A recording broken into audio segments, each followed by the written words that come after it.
the beginning, when God created the heavens and the earth was a formless void, and a darkness covered the face of the deep, while a wind from God swept over the face of the waters. Then God said, "Let there be light," and there was light. And God saw that the light was good. And God separated the light from the darkness. God called the light day, and the darkness he called night. And there was evening, and there was morning, the first day. And God said, "Let there be a dome in the midst of the waters, and let it separate the waters from the waters." So God made the dome and separated the waters that were under the dome from the waters that were above the dome. And it was so. God called the dome sky, and there was evening and there was morning, the second day. And God said, "Let the waters under the sky be gathered together into one place, and let the dry land appear." And it was so. God called the dry land earth, and the waters that were gathered together he called seas. And God saw that it was good. Then God said, "Let the earth put forth vegetation, plants yielding seed, and fruit trees of every kind on earth that bear fruit with the seed in it." And it was so. The earth brought forth vegetation, plants yielding seed of every kind, and trees of every kind bearing fruit with the seed in it. And God saw that it was good. And there was evening, and there was morning, the third day. And God said, Let there be lights in the dome of the sky to separate the day from the night, and let them be for signs and for seasons, and for days and years. And let them be lights in the dome of the sky to give light upon the earth. And it was so. God made the two great lights, the greater light to rule the day, and the lesser light to rule the night, and the stars. God set them in the dome of the sky to give light upon the earth, to rule over the day and over the night, and to separate the light from the darkness. And God saw that it was good. And there was evening and there was morning, the fourth day. And God said, "Let the waters bring forth swarms of living creatures, and let birds fly above the earth across the dome of the sky." So God created the great sea monsters and every living creature that moves of every kind, with which the waters swarm, and every winged bird of every kind. And God saw that it was good. And God blessed them, saying, "Be fruitful and multiply, and fill the waters in the seas, and let birds multiply on the earth." And there was evening, and there was morning, the fifth day. And God said, "Let the earth bring forth living creatures of every kind, cattle and creeping things, and wild animals of the earth of every kind." And it was so. God made the wild animals of the earth of every kind, and the cattle of every kind, and everything that creeps upon the ground of every kind. And God saw that it was good. Then God said, "Let us make humankind in our image, according to our likeness, and let them have dominion over the fish of the sea, and over the birds of the air, and over the cattle, and over all the wild animals of the earth, and over every creeping thing that creeps upon the earth." So God created humankind in his image. In the image of God, he created them. Male and female, he created them. God blessed them, and God said to them, "Be fruitful and multiply, and fill the earth and subdue it, and have dominion over the fish of the sea, and over the birds of the air, and over every living thing that moves upon the earth." God said, "See, I have given you every plant yielding seed that is upon the face of all the earth, and every tree with seed in its fruit. You shall have them for food. And to every beast of the earth, and to every bird of the air, and to everything that creeps on the earth, everything that has the breath of life, I have given every green plant for food." And it was so. God saw everything that he had made, and indeed it was very good. And there was evening and there was morning, the sixth day.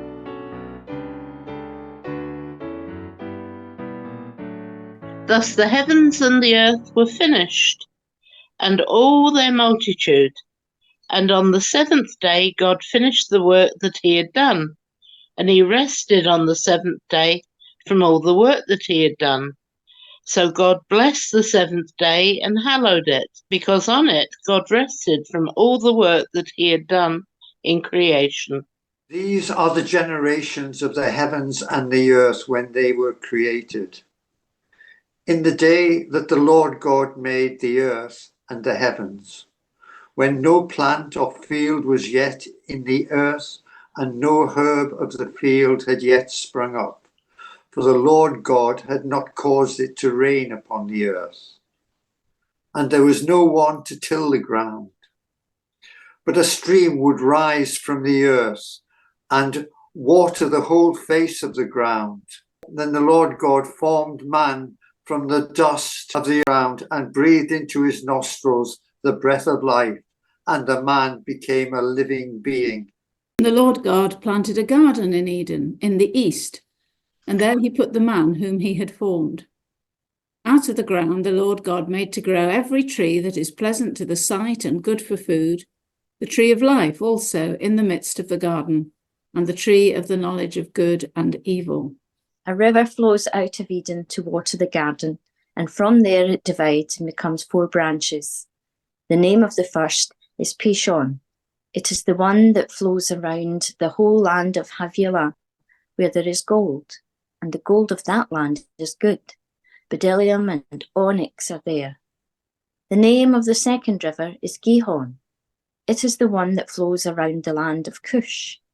The name of the third river is Tigris, which flows from east of Assyria, and the fourth river is the Euphrates. The Lord God took the man and put him in the Garden of Eden to till it and keep it. And the Lord God commanded the man, "You may freely eat of every tree of the garden, but of the tree of the knowledge of good and evil you shall not eat, for in the day that you eat of it, you shall die." Then the Lord God said, "It is not good that the man should be alone. I will make him a helper as his partner." So out of the ground the Lord God formed every animal of the field and every bird of the air, and brought them to the man to see what he would call them. And whatever the man called each living creature, that was its name. The man gave names to all cattle, and to the birds of the air, and to every animal of the field. But for the man there was not found a helper as his partner. So the Lord God caused a deep sleep to fall upon the man, and he slept. Then he took one of his ribs and closed up its place with flesh. And the rib that the Lord God had taken from the man he made into a woman, and brought her to the man. Then the man said, "This at last is bone of my bones and flesh of my flesh. This one shall be called woman, for out of man this one was taken." Therefore, a man leaves his father and mother and clings to his wife, and they become one flesh. And the man and his wife were both naked and were not ashamed.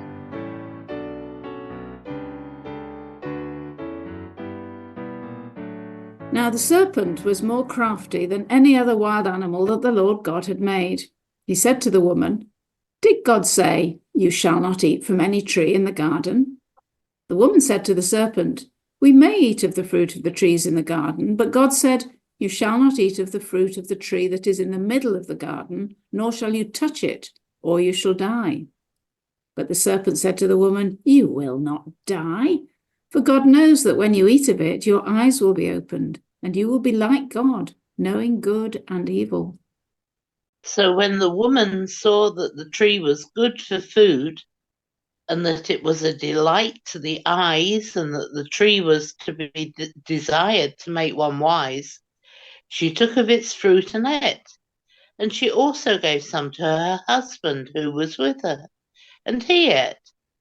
Then the eyes of both were opened, and they knew that they were naked, and they sewed fig leaves together and made loincloths for themselves. They heard the sound of the Lord God walking in the garden at the time of the evening breeze.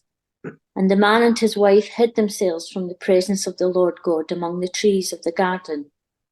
But the Lord God called to the man and said to him, "Where are you?" He said, "I heard the sound of you in the garden. I was afraid because I was naked and I hid myself." He said, "Who told you that you were naked? Have you eaten from the tree of which I commanded you not to eat?" The man said, "The woman whom you gave to be with me, she gave me the fruit from the tree, and I ate." Then the Lord said to the woman, "What is this that you have done?" The woman said, "The serpent tricked me, and I ate." The Lord said to the serpent, "Because you have done this, cursed are you among all animals and among all wild creatures. Upon your belly you shall go, and dust you shall eat all the days of your life. I will put enmity between you and the woman, and between your offspring and hers. He will strike your head, and you will strike his heel." To the woman he said, "I will greatly increase your pangs in childbearing. In pain you shall bring forth children. Yet your desire shall be your husband, and he shall rule over you." And to the man he said, "Because you've listened to the voice of, and you've eaten of the tree about which I commanded you, you shall not eat of it. Cursed is the ground because of you. In toil you shall eat of it all the days of your life. Thorns and thistles it shall bring forth for you, and you shall eat the plants of the field. By the sweat of your face you shall eat bread, until you return to the ground. For out of it you were taken, you are dust, and to dust you shall return. The man named his wife Eve, because she was the mother of all who live. And the Lord God made garments of skin for the man and for his wife, and clothed them. Then the Lord God said, "See, the man has become like one of us, knowing good and evil. And now he might reach out his hand and take also from the tree of life, and eat, and live forever." Therefore the Lord God sent him forth from the Garden of Eden to till the ground from which he was taken. He drove out the man, and at the east of the Garden of Eden he placed the cherubim and a sword flaming and turning to guard the way to the tree of life.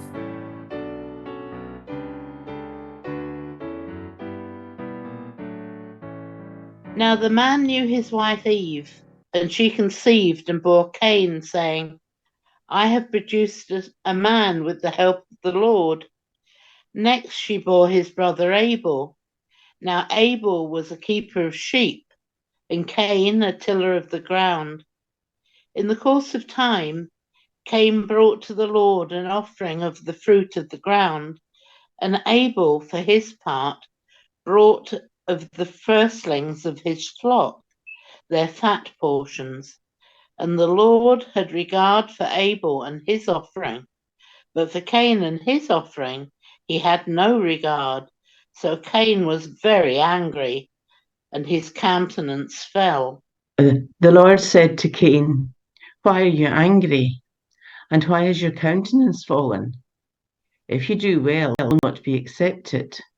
And if you do not do well, sin is lurking at the door. Its desire is for you, but you must master it." Cain said to his brother Abel, "Let us go out to the field." And when they were in the field, Cain rose up against his brother Abel and killed him. Then the Lord said to Cain, "Where is your brother Abel?" He said, "I do not know. Am I my brother's keeper?" And the Lord said, "What have you done? Listen, your brother's blood is crying out to me from the ground, and now you are cursed from the ground, which has opened its mouth to receive your brother's blood from your hand. When you till the ground, it will no longer yield to you its strength.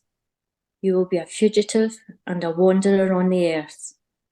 Cain said to the Lord, "My punishment is greater than I can bear. Today you have driven me away from the soil, and I shall be hidden from your face.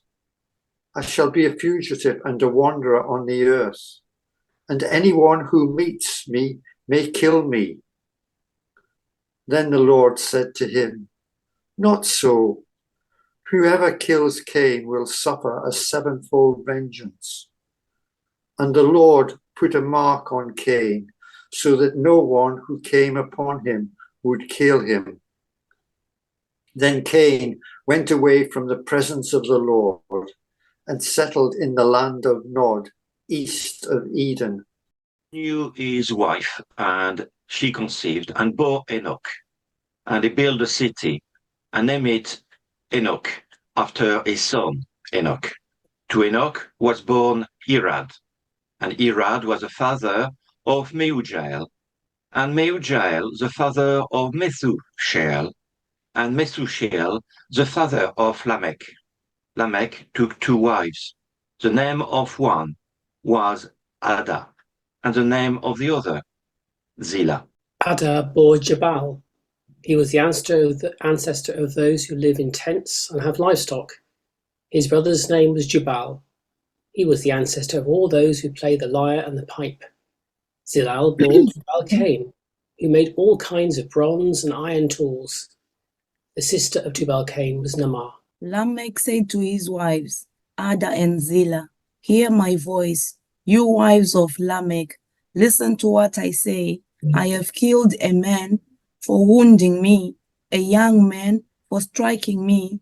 If Cain is avenged sevenfold, truly Lamech 77-fold. Adam knew his wife again, and she bore a son and named him Seth. For she said, God has appointed me for another child instead of Abel, because Cain killed him. To Seth also a son was born, and he named him Enosh. At that time, people began to invoke the name of the Lord.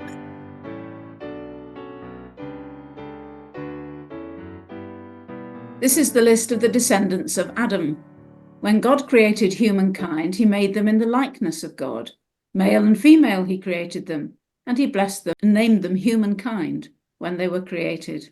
When Adam had lived for 130 years, he became the father of a son in his likeness, according to his image, and named him Seth. The days of Adam after he became the father of Seth were 800 years, and he had other sons and daughters.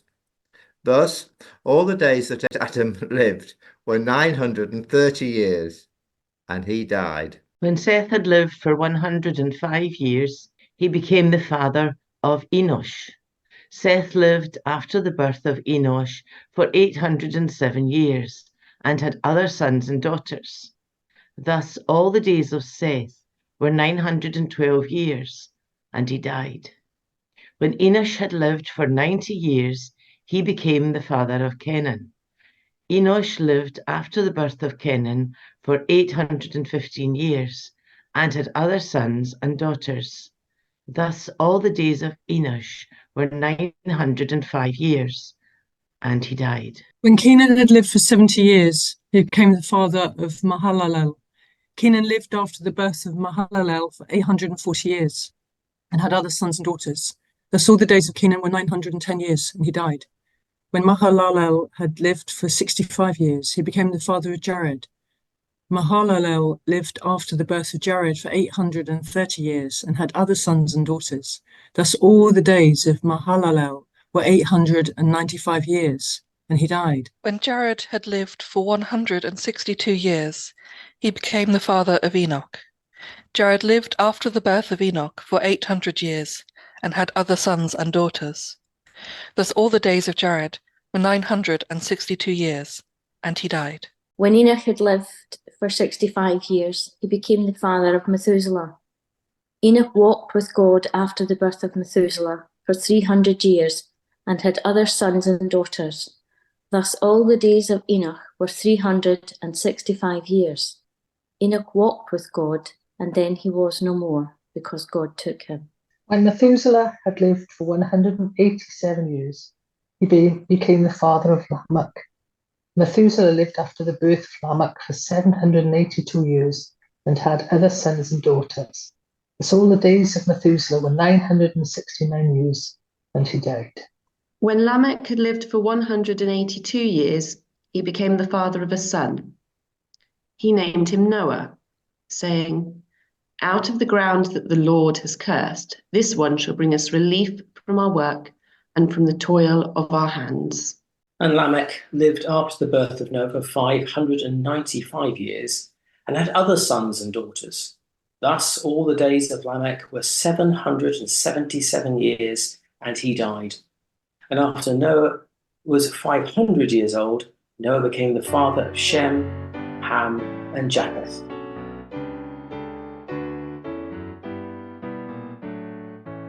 When people began to multiply on the face of the ground, and daughters were born to them, the sons of God saw that they were fair, and they took wives for themselves of all that they chose. Then the Lord said, "My spirit shall not abide in mortals forever, for they are flesh. Their days shall be 120 years. The Nephilim were on the earth in those days, and also afterwards, when the sons of God went in to the daughters of humans, who bore children to them. These were the heroes that were of old, warriors of renown." The Lord saw that the wickedness of humankind was great in the earth, and that every inclination of the thoughts of their hearts was only evil continually. And the Lord was sorry that he had made humankind on the earth, and it grieved him to his heart. So the Lord said, "I will blot out from the earth the human beings I have created, people, together with animals and creeping things and birds of the air, for I am sorry that I have made them." But Noah found favor in the sight of the Lord. These are the descendants of Noah.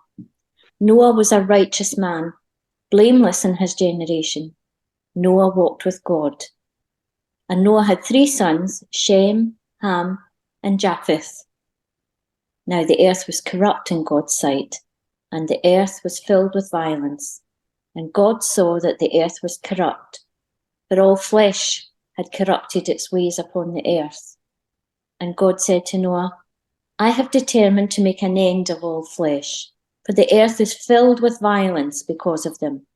Now I'm going to destroy them along with the earth." Make yourself an ark of cypress wood. Make rooms in the ark and cover it inside and out with pitch. This is how you are to make it.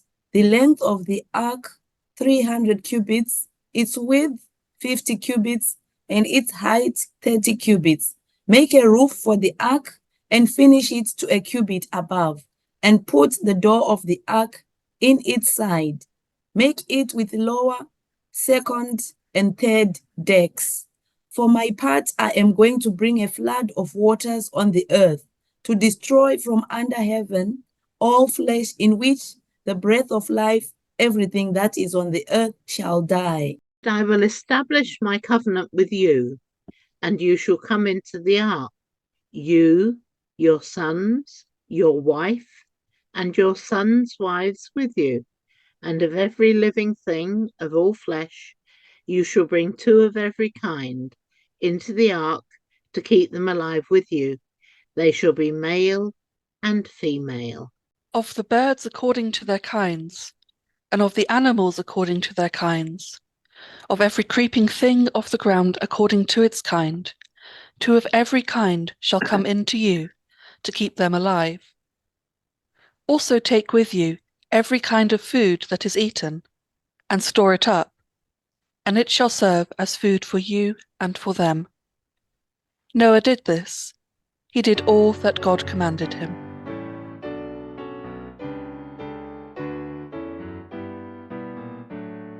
Then the Lord said to Noah, "Go into the ark, you and all your household, for I have seen that you alone are righteous before me in this generation. Take with you 7 pairs of all clean animals, the male and its mate, and a pair of the animals that are not clean, the male and its mate, and 7 pairs of birds of the air also, male and female, to keep their kind alive on the face of all the earth. For in 7 days I will send rain on the earth, for 40 days and 40 nights, and every living thing that I have made I will blot out from the face of the ground. And Noah did all that the Lord had commanded him. Noah was 600 years old when the flood of waters came on the earth. And Noah, with his sons and his wife, and his sons' wives, went into the ark to escape the waters of the flood. Of clean animals, and of animals that are not clean, and of birds, and of everything that creeps on the ground. Two and two, male and female, went into the ark with Noah, as God has commanded Noah. And after 7 days, the waters of the flood came on the earth. In the 600th year of Noah's life, in the second month, on the 17th day of the month, on that day, all the fountains of the great deep burst forth, and the windows of the heavens were opened. The rain fell on the earth for 40 days and 40 nights. On the very same day, Noah with his son, Shem and Ham, and Japheth, and Noah's wife, and the 3 wives of his sons, entered the ark. They and every wild animal of every kind, and all domestic animals of every kind, and every creeping thing that creeps on the earth, and every bird of every kind, every bird, every winged creature, they went into the ark with Noah, 2 and 2 of all flesh, in which there was the breath of life. And those that entered, male and female of all flesh, went in as God had commanded him, and the Lord shut him in. The flood continued for 40 days on the earth, and the waters increased and bore up the ark, and it rose high above the earth. The waters swelled and increased greatly on the earth, and the ark floated on the face of the waters. The waters swelled so mightily on the earth that all the high mountains under the whole heaven were covered. The waters swelled above the mountains, covering them 15 cubits deep. And all flesh died that moved on the earth, birds, domestic animals, wild animals, all swarming creatures that swam on the earth, and all human beings. Everything on dry land in whose nostrils was the breath of life died. He blotted out everything, every living thing that was on the face of the ground, human beings and animals and creeping things and birds of the air, and they were blotted out from the earth. Only Noah was left, and those that were with him in the ark, and the waters swelled on the earth for 150 days.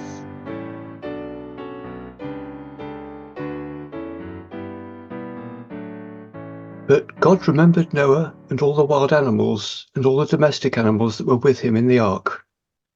And God made a wind blow over the earth, and the waters subsided.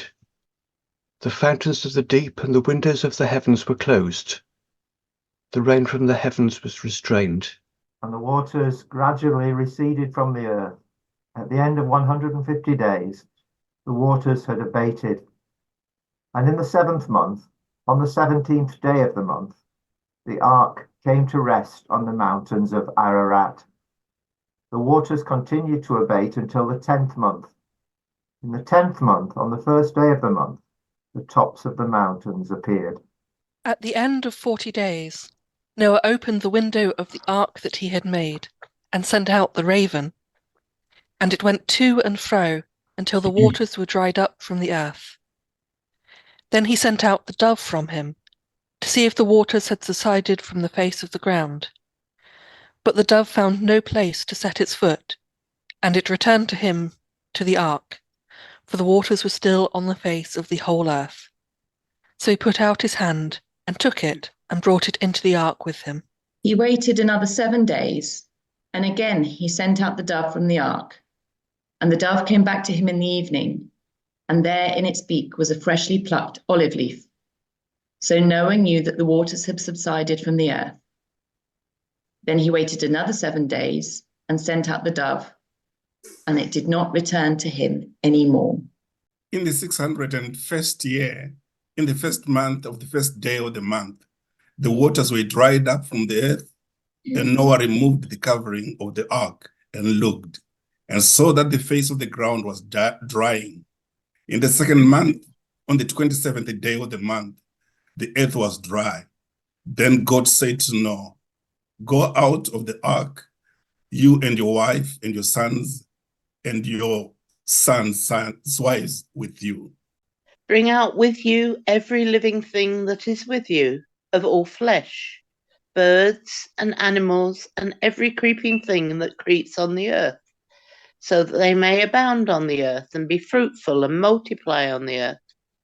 So Noah went out with his sons and his wife and his sons' wives, and every animal, every creeping thing, and every bird, everything that moves on the earth, went out of the ark by families.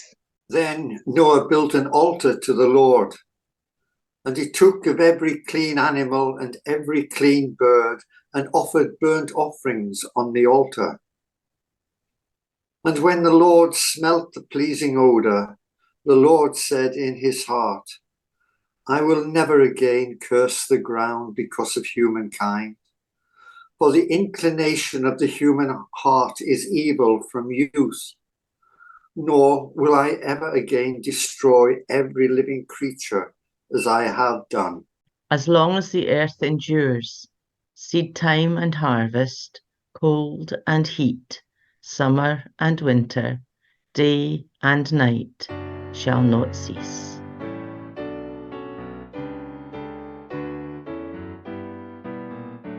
God blessed Noah and his sons and said to them, Be fruitful and multiply and fill the earth.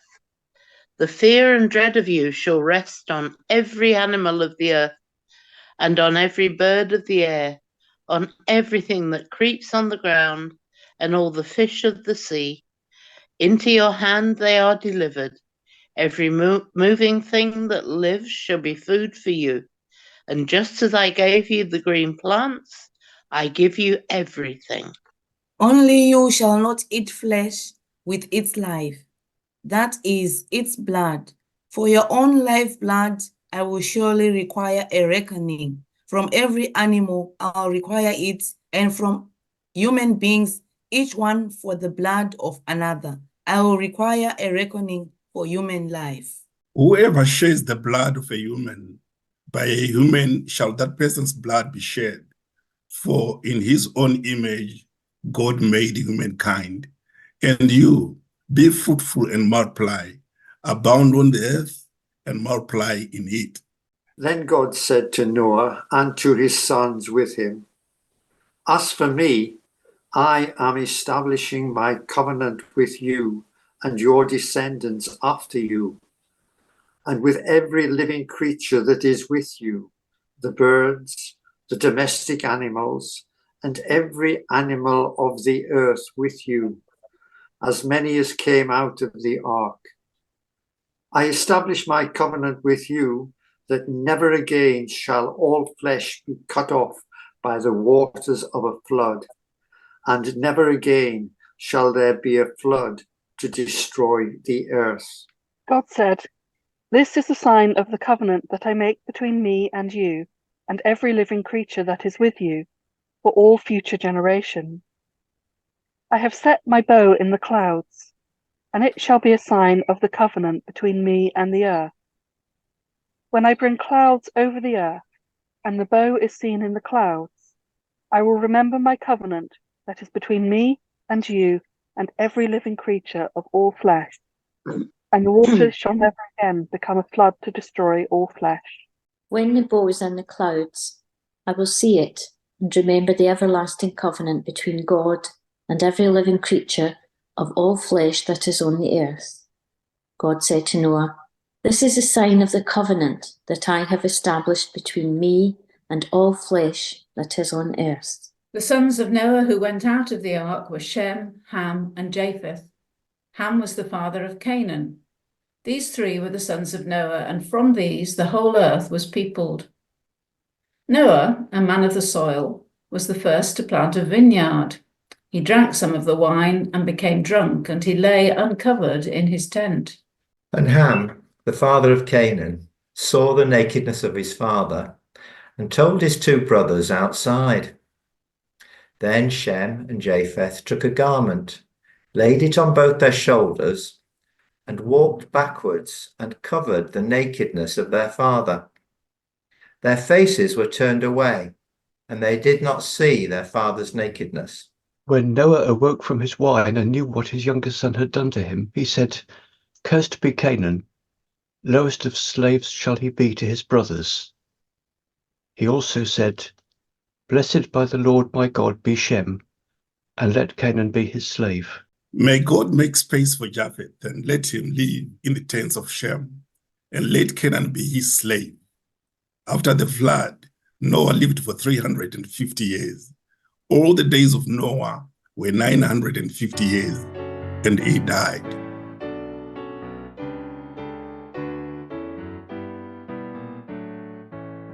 These are the descendants of Noah's sons Shem, Ham, and Japheth. Children were born to them after the flood. The descendants of Japheth, Gomer, Magog, Madai, Javan, Tubal, Meshach, and Tiras. The descendants of Gomer, Ashkenaz, Riphath, and Togmarah. The descendants of Javan, Elisha, Tarshish, Kittim, and Rodanim. From these the coastland people spread. These are the descendants of Japheth in their lands, with their own language, by their families, in their nations. The descendants of Ham, Cush, Egypt, Put, and Canaan. The descendants of Cush, Seba, Havilah, Savta, Rama, and Sabteka. The descendants of Rama, Sheba, and Dedan. Cush became the father of Nimrod. He was the first on earth to become a mighty warrior. He was a mighty hunter before the Lord.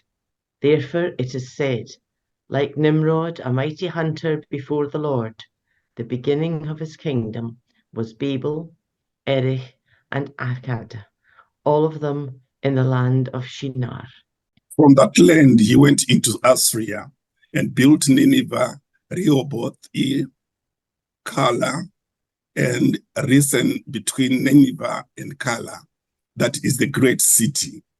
Egypt became the father of Lidum, Anamim, Lehabim, Naphtahim, Pathrusim, Casluhim, and Caphtorim, from which the Philistines come. Canaan became the father of Sidon, his firstborn, and Heth, and the Jebusites, the Amorites, the Girgashites, the Hivites, and the Arkites, the Sinites, the Arvadites, the Zemarites, and the Hamathites. Afterwards, the families of the Canaanites spread abroad. And the territory of the Canaanites extended from Sidon in the direction of Gerar as far as Gaza, and in the direction of Sodom, Gomorrah, Admah, and Zeboim as far as Lasha. These are the descendants of Ham, by their families, their languages, their lands, and their nations. To Shem also, the father of all the children of Eber, the elder brother of Japheth, children were born. The descendants of Shem, Elam, Ashur, Arpachshad, Lud, and Aram. The descendants of Aram, Uz, Hul, Gether, and Mash. Arpachshad became the father of Shelah, and Shelah became the father of Eber. To Eber were born 2 sons. The name of one was Peleg, for in his days the earth was divided, and his brother's name was Joktan. Joktan became the father of Almadad, Shelef, Hazarmaveth, Jerah, Hadoram, Uzal, Dikla, Obal, Abimael, Sheba, Ophir, Havilah, and Jobab. All these were the descendants of Joktan. The territory in which they lived extended from Mesha in the direction of Sephar, the hill country of the east. These are the descendants of Shem by their families, their languages, their lands, and their nations. These are the families of Noah's sons, according to their genealogies, in their nations. And from these the nations spread abroad on the earth after the flood.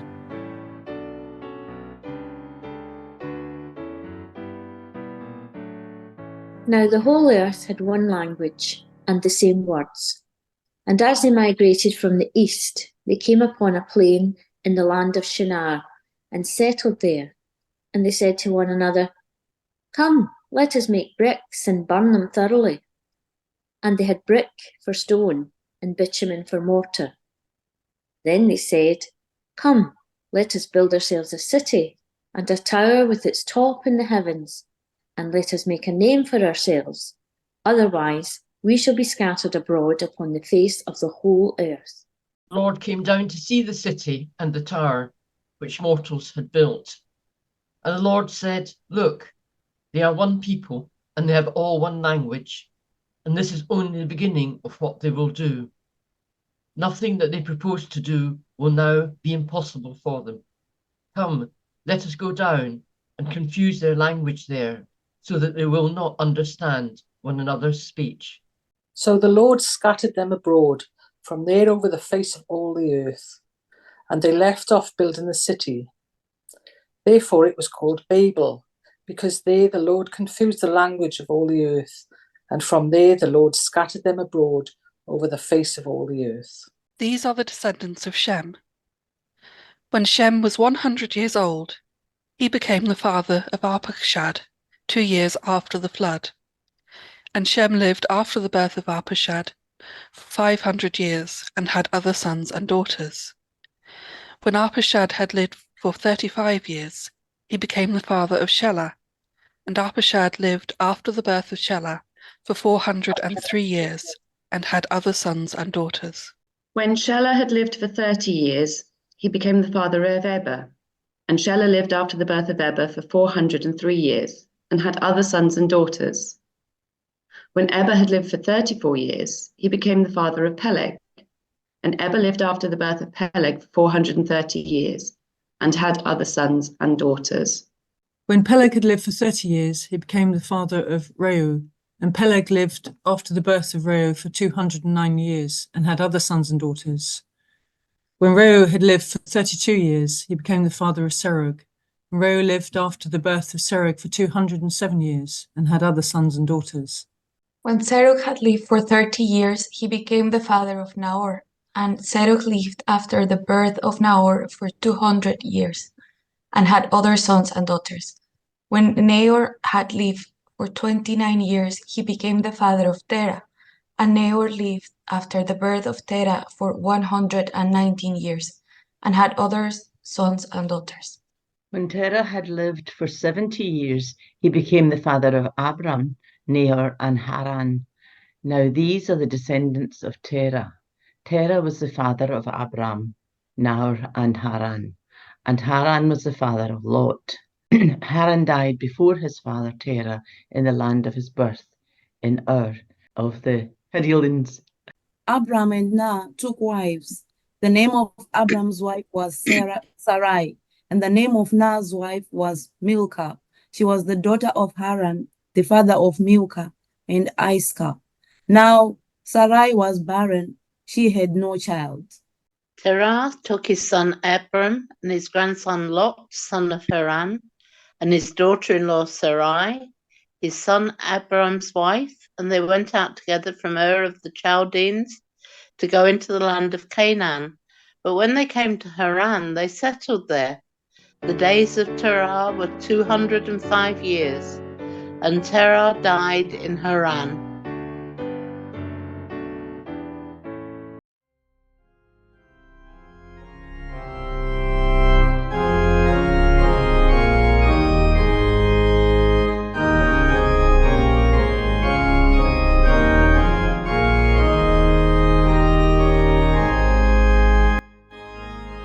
Now the Lord said to Abraham, "Go from your country and your kindred and your father's house to the land that I will show you. I will make of you a great nation, and I will bless you, and make your name great, so that you will be a blessing. I will bless those who bless you, and the one who curses you I will curse. And in you all the families of the earth shall be blessed." So Abram went as the Lord had told him, and Lot went with him. Abram was 75 years old when he departed from Haran. Abram took his wife Sarai and his brother's son Lot and all the possessions that they had gathered and the persons whom they had acquired in Haran. And they set forth to go to the land of Canaan. When they had come to the land of Canaan, Abram passed through the land to the place at Shechem, to the oak of Moreh. At that time, the Canaanites were in the land.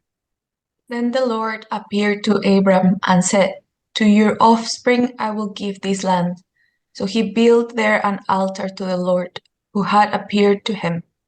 From there he moved on to the hill country on the east of Bethel, and pitched his tent, with Bethel on the west and Ai on the east. And there he built an altar to the Lord and invoked the name of the Lord. And Abram journeyed on by stages towards Negev. Now there was a famine in the land. So Abram went down to Egypt to reside there as an alien, for the famine was severe in the land. When he was about to enter Egypt, he said to his wife Sarai, "I know well that you are a woman beautiful in appearance, and when the Egyptians see you, they will say, 'This is his wife.' Then they will kill me, but they will let you live. Say you're my sister, so that it may go well with me because of you, and that my life may be spared on your account." When Abram entered Egypt, the Egyptians saw that the woman was very beautiful. When the officials of Pharaoh saw her, they praised her to Pharaoh, and the woman was taken into Pharaoh's house. And for her sake he dealt well with Abram, and he had sheep, oxen, male donkeys, male and female slaves, female donkeys, and camels. But the Lord afflicted Pharaoh and his house with great plagues because of Sarai, Abram's wife. So Pharaoh called Abram and said, "What is this you have done to me? Why did you not tell me that she was your wife? Why did you say, 'She is my sister,' so that I took her for my wife? Now then, here is your wife. Take her and be gone." And Pharaoh gave his men orders concerning him, and they set him on the way with his wife and all that he had.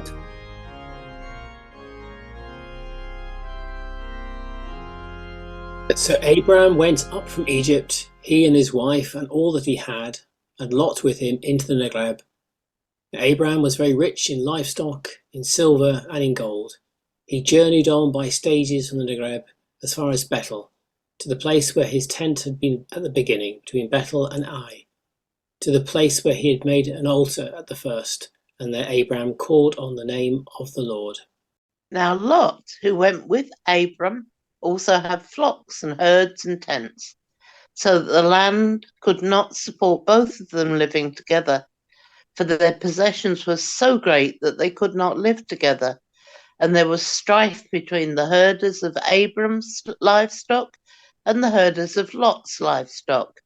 At that time, the Canaanites and the Perizzites lived in the land.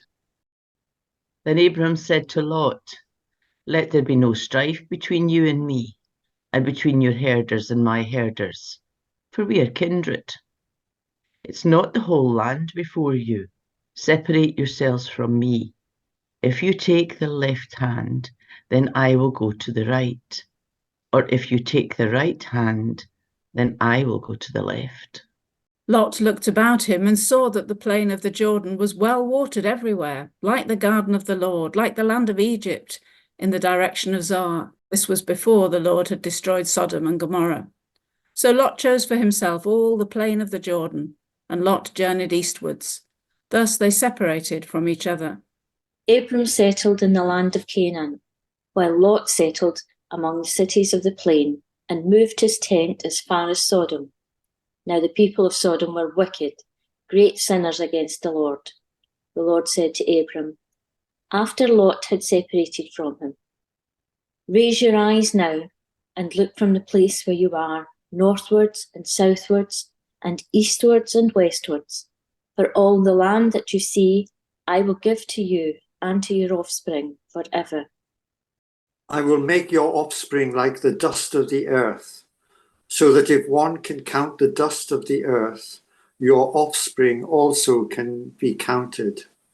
Rise up, Walk through the length and breadth of the land, for I will give it to you. So Abram moved his tent and came and settled by the oaks of Mamre, which are at Hebron, and there he built an altar to the Lord.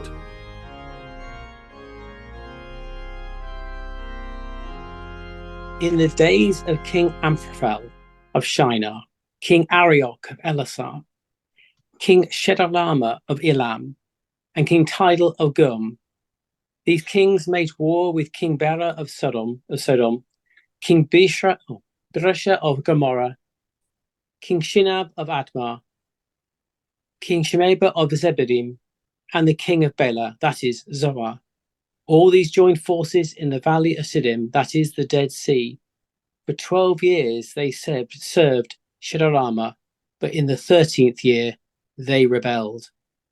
In the 14th year, Chedorlaomer and the kings who were with him came and subdued the Rephaim in Ashtaroth Karnaim, the Zuzim in Ham, the Emim in Shavath Kiriathaim, and the Horites in the hill country of Seir, as far as El Paran on the edge of the wilderness. Then they turned back and came to En Mishpat, that is, Kadesh, and subdued all the country of Amalekites, and also the Amorites who lived in Hazanon Tamar. Then the king of Sodom, the king of Gomorrah, the king of Admah, the king of Zeboim, and the king of Bela, that is Zoar, went out, and they joined battle in the valley of Siddim with King Chedorlaomer of Elam, King Tidal of Goam, King Amraphel of Shinar, and King Arioch of Elasar, 4 kings against 5. Now the valley of Siddim was full of putmen pits, and as the kings of Sodom and Gomorrah fled, some fell into them, and the rest fled to the hill country. So the enemy took all the goods of the Sodom and Gomorrah and all their provisions, and they went their way. They also took Lot, the son of Abram's brother, who lived in Sodom, and his goods, and departed.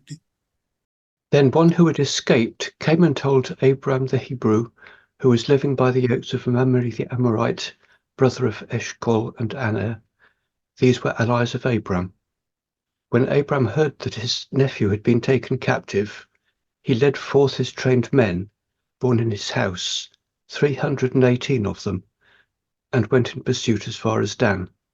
He divided his forces against them by night, he and his servants, and routed them and pursued them to Hobah, north of Damascus. Then he brought back all the goods, and also brought back his nephew Lot with his goods, and the women and the people. After his return from the defeat of Chedorlaomer and the kings who were with him, king of Sodom went out to meet him at the valley of Shaveh, that is the king's valley. And King Melchizedek of Salem brought out bread and wine. He was priest of God Most High. He blessed him and said, Blessed be Abram, by God Most High, maker of heaven and earth, and blessed be God Most High, who has delivered your enemies into your hand. And Abram gave him 1/10 of everything. Then the king of Sodom said to Abram, Give me the people, but take the goods for yourself. But Abram said to the king of Sodom, I have sworn to the Lord, God Most High, maker of heaven and earth, that I would not take a thread or a sandal, thong, or anything that is yours, so that you might not say, I have made Abram rich. I will take nothing but what the young men have eaten, and the share of the men who went with me, Aner, Eshcol, and Mamre. Let them take their share.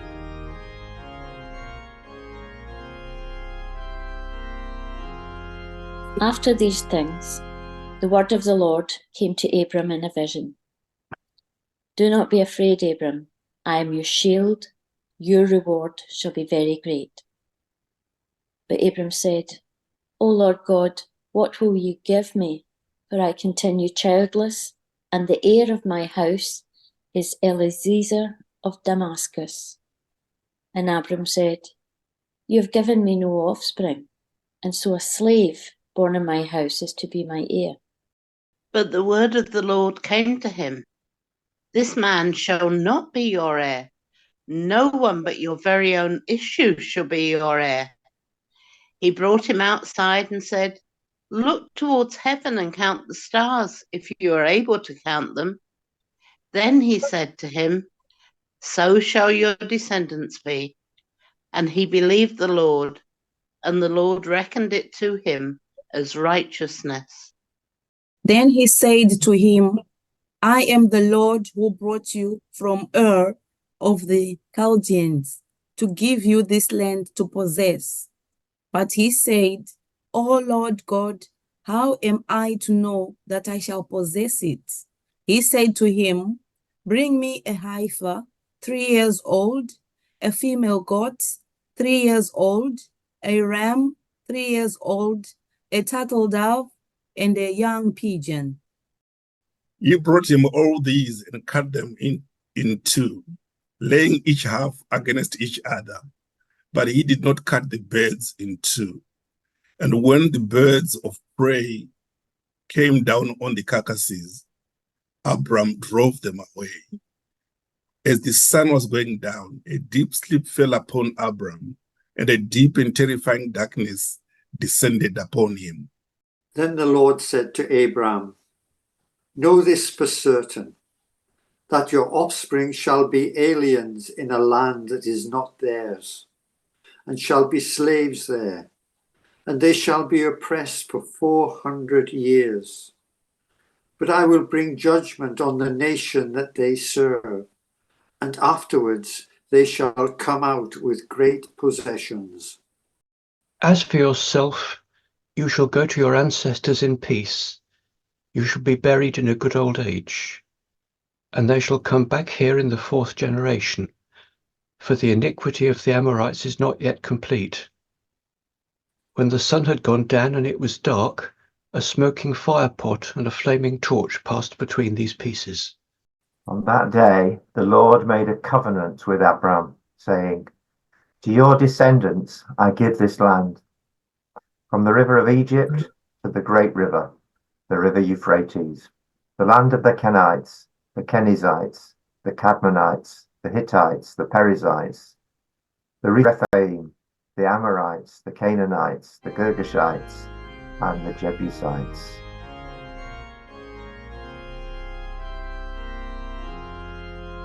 Now Sarai, Abram's wife, bore him no children. She had an Egyptian slave girl, whose name was Hagar.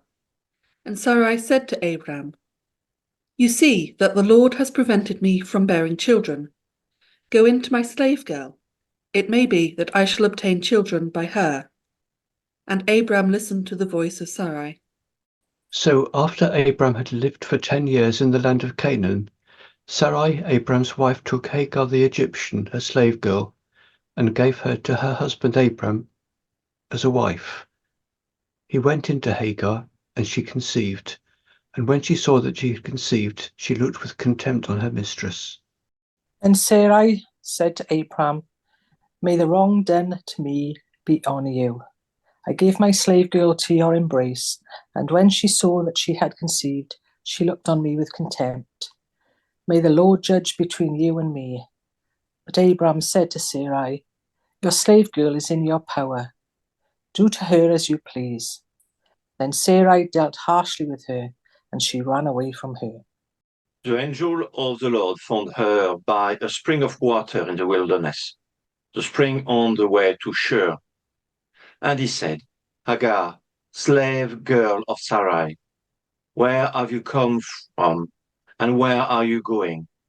She said, I am running away from my mistress, Sarai. The angel of the Lord said to her, Return to your mistress and submit to her. The angel of the Lord also said to her, I will so greatly multiply your offspring that they cannot be counted for multitude. And the Lord said to her, Now you have conceived and shall bear a son. You shall call him Ishmael, for the Lord has given heed to your affliction. He shall be a wild ass of a man, with his hands against everyone, and everyone's against him, and he shall live at odds with all his kin. So she named the Lord who spoke to her. You are El Roi, for she said, have I really seen God and remained alive after seeing him? Therefore the well was called Beer Lahai Roi.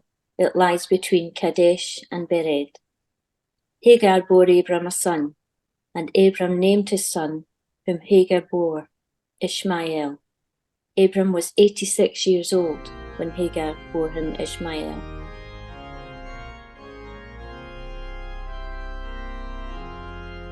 When Abram was 99 years old, the Lord appeared to Abram and said to him, I am God Almighty.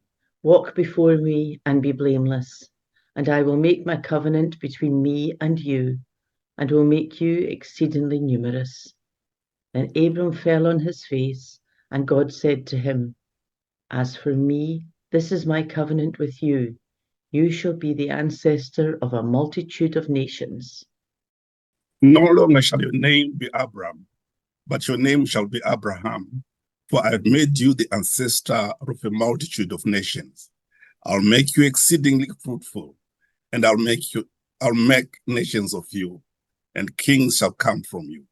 I will establish my covenant between me and you, and your offspring after you throughout their generations, for an everlasting covenant, to be God to you and to your offspring after you. And I will give to you and to your offspring after you the land where you are now an alien, or the land of Canaan, for a perpetual holding, and I will be their God. God said to Abraham, As for you, you shall keep my covenant, you and your offspring after you throughout their generations. This is my covenant, which shall keep you between me and you and your offspring after you. Every male among you shall be circumcised. You shall circumcise the flesh of your foreskins, and it shall be a sign of the covenant between me and you. Throughout your generations, every male among you shall be circumcised when he is 8 days old, including the slave born in your house, and the one bought with your money from any foreigner who is not of your offspring. Both the slave born in your house and the one bought with your money must be circumcised. So shall my covenant be in your flesh, an everlasting covenant. Any uncircumcised male who is not circumcised in the flesh of his foreskin shall be cut off from his people. He has broken my covenant. God said to Abraham, As for Sarai, your wife, you shall not be called Sarai, but Sarah shall be her name. I will bless her, and moreover, I will give you a son by her. I will bless her, and she shall give rise to nations. Kings of people shall come from her. Then Abraham fell on his face and laughed, and said to himself, Can a child be born to a man who is 100 years old? Can Sarah, who is 90 years old, bear a child? And Abraham said to God, Oh, that Ishmael might live in your sight. God said, No, but your wife Sarah shall bear you a son, and you shall name him Isaac. I will establish my covenant with him as an everlasting covenant for his offspring after him. As for Ishmael, I have heard you. I will bless him and make him fruitful and exceedingly numerous. He shall be the father of 12 princes, and I will make him a great nation. But my covenant I will establish with Isaac, whom Sarah shall bear to you at this season next year. And when he had finished talking with him, God went up from Abraham.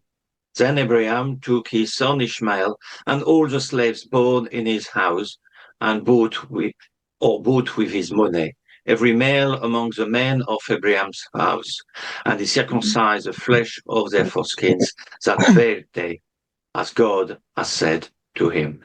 Abraham was 99 years old when he was circumcised in the flesh of his foreskin, and his son Ishmael was 13 years old when he was circumcised in the flesh of his foreskin. That very day, Abraham and his son Ishmael were circumcised, and all the men of the house, slaves born in the house, and those bought with money from a foreigner, were circumcised with him.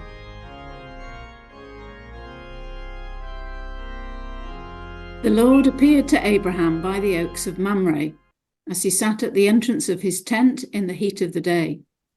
He looked up and saw 3 men standing near him. When he saw them, he ran from the tent entrance to meet them and bowed down to the ground. He said, "My Lord, if I find favor with you, do not pass by your servant." Let a little water be brought, and wash your feet, and rest yourselves under the tree. Let me bring a little bread, that you may refresh yourselves, and after that you may pass on, since you have come to your servant. So they said, "Do as you have said." And Abraham hastened into the tent to Sarah and said, "Make ready quickly 3 measures of choice flour, knead it, and make cakes." Abraham ran to the herd and took a calf, tender and good, and gave it to the servant, who hastened to prepare it. Then he took curds and milk and the calf that he had prepared and set it before them. And he stood by them under the tree while they ate. They said to him, "Where is your wife Sarah?" And he said, "There in the tent." Then one said, "I'll surely return to you in due season, and your wife Sarah shall have a son." And Sarah was listening at the tent entrance behind him. Now Abraham and Sarah were old, advanced in age. It had ceased to be with Sarah after the manner of women. So Sarah laughed to herself, saying, "After I have grown old, and my husband is old, shall I have pleasure?" The Lord said to Abraham, "Why did Sarah laugh and say, 'Shall I indeed bear a child, now that I am old?' Is anything too wonderful for the Lord? At the set time I will return to you in due season, and Sarah shall have a son." But Sarah denied, saying, "I did not laugh," for she was afraid. He said, "Oh yes, you did laugh." Then the men set out from there, and they looked towards Sodom, and Abraham went with them to set them on their way. The Lord said, "Shall I hide from Abraham what I am about to do? Seeing that Abraham shall become a great and mighty nation, and all the nations of the earth shall be blessed in him." No, for I have chosen him, that he may charge his children and his household after him to keep the way of the Lord by doing righteousness and justice, so that the Lord may bring about for Abraham what he has promised him. Then the Lord said, "How great is the outcry against Sodom and Gomorrah, and how very grave their sin! I must go down and see whether they have done altogether according to the outcry that has come to me, and if not, I will know." So the men turned from there and went towards Sodom, while Abraham remained standing before the Lord. And Abraham came near and said, "Will you indeed sweep away the righteous with the wicked? Suppose there are 50 righteous within the city. Will you then sweep away the place and not forgive it for the 50 righteous who are in it?" Far be it from you to do such a thing, to slay the righteous with the wicked, so that the righteous fare as the wicked. Far be that from you. Shall not the judge of all the earth do what is just? And the Lord said, "If I find at Sodom 50 righteous in the city, I will forgive the whole place for their sake." Abraham answered, "Let me take it upon myself to speak to the Lord, I who am but dust and ashes." Suppose 5 of the 50 righteous are lacking, will you destroy the whole city for lack of 5? And he said, "I will not destroy it if I find 45 there." Again he spoke to him, "Suppose 40 are found there." He answered, "For the sake of 40, I will not do it." Then he said, "Oh, do not let the Lord be angry if I speak. Suppose 30 are found there." He answered, "I will not do it if I find 30 there." He said, "Let me take it upon myself to speak to the Lord. Suppose 20 are found there." He answered, "For the sake of 20, I will not destroy it." Then he said, "Oh, do not let the Lord be angry if I speak just once more. Suppose 10 are found there." He answered, "For the sake of 10, I will not destroy it." And the Lord went his way. When he had finished speaking to Abraham, and Abraham returned to his place. The two angels came to Sodom in the evening, and Lot was sitting in the gateway of Sodom. When Lot saw them, he rose to meet them, and bowed down with his face to the ground. He said, "Please, my lords, turn aside to your servant's house and spend the night, and wash your feet. Then you can rise early and go on your way." They said, "No, we will spend the night in the square."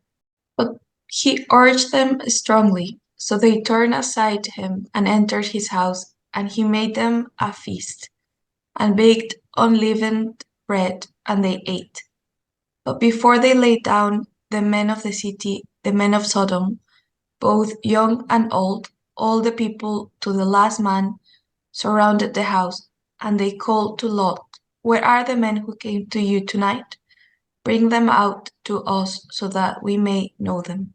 Lot went out of the door to the men, shut the door after him, and said, "I beg you, my brothers, do not act so wickedly. Look, I have 2 daughters who have not known a man. Let me bring them out to you, and do to them as you please. Only do nothing to these men, for they have come under the shelter of my roof." But they replied, "Stand back." And they said, "This fellow came here as an alien, and he will play the judge. Now we will deal worse with you than with them." Then they pressed hard against the man Lot and came near the door to break it down. But the men inside reached out their hands and brought Lot into the house with them and shut the door. And they struck with blindness the men who were at the door of the house, both small and great, so that they were unable to find the door. Then the men said to Lot, "Have you anyone else here? Sons-in-law, sons, daughters, or anyone you have in the city? Bring them out of the place. For we are about to destroy this place, because the outcry against its people has become great before the Lord, and the Lord has sent us to destroy it." So Lot went out and said to his sons-in-law, who were to marry his daughters, "Up, get out of this place, for the Lord is about to destroy the city." But he seemed to his sons-in-law to be jesting. When morning dawned, the angels urged Lot, saying, "Get up, take your wife and your 2 daughters who are here, or else you will be consumed in the punishment of the city." But he lingered. So the men seized him and his wife and his 2 daughters by the hand, the Lord being merciful to him, and they brought him out and left him outside the city. When they had brought them outside, they said, "Flee for your life. Do not look back or stop anywhere in the plain. Flee to the hills, or else you will be consumed." And Lot said to them, "Oh no, my lords, your servant has found favour with you, and you have shown me great kindness in saving my life. But I cannot flee to the hills, for fear the disaster will overtake me and I die." "Look, that city is near enough to flee to, and it is a little one. Let me escape there. Is it not a little one? And my life will be saved." He said to him, "Very well, I grant you this favour too, and will not overthrow the city of which you have spoken. Hurry, escape there, for I can do nothing until you arrive there." Therefore the city was called Zoar. The sun had risen on the earth when Lot came to Zoar. Then the Lord rained on Sodom and Gomorrah sulphur and fire from the Lord out of heaven. And he overthrew those cities and all the plain and all the inhabitants of the cities and what grew on the ground. But Lot's wife behind him looked back, and she became a pillar of salt. Abraham went early in the morning to the place where he had stood before the Lord, and he looked down towards Sodom and Gomorrah and towards all the land of the plain, and saw the smoke of the land going up like the smoke of a furnace. So it was that when God destroyed the cities of the plain, God remembered Abraham and sent Lot out of the midst of the overthrow, when he overthrew the cities in which Lot had settled. Now Lot went up out of Zoar and settled in the hills with his 2 daughters, for he was afraid to stay in Zoar. So he lived in a cave with his 2 daughters. And the firstborn said to the younger, Our father is old, and there is not a man on earth to come in to us after the manner of all the world. Come, let us make our father drink wine, and we will lie with him, so that we may preserve offspring through our father. So they made their father drink wine that night, and the firstborn went in and lay with her father. He did not know when she lay down or when she rose. On the next day, the firstborn said to the younger, Look, I lay last night with my father. Let us make him drink wine tonight also, then you go in and lie with him, so that we may preserve offspring through our father.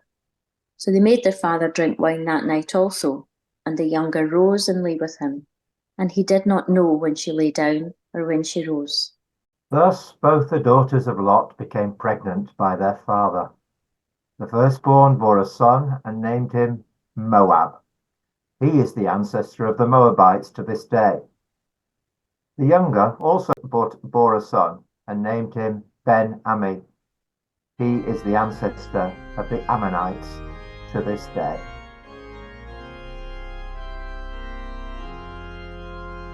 From there, Abraham journeyed towards the region of the Negev and settled between Kadesh and Shur.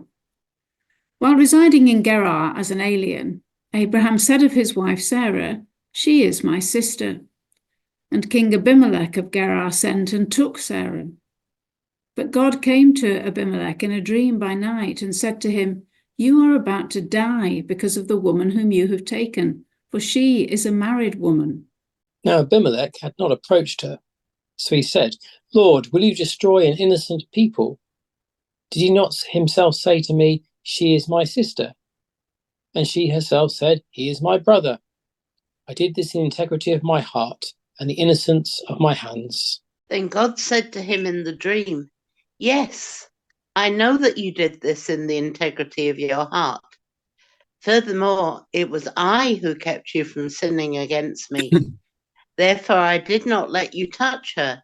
Now then, return the man's wife, for he is a prophet, and he will pray for you, and you shall live. But if you do not restore her, know that you shall surely die, you and all that are yours. So Abimelech rose early in the morning and called all his servants and told them all these things. And the men were very much afraid. Then Abimelech called Abraham and said to him, What have you done to us?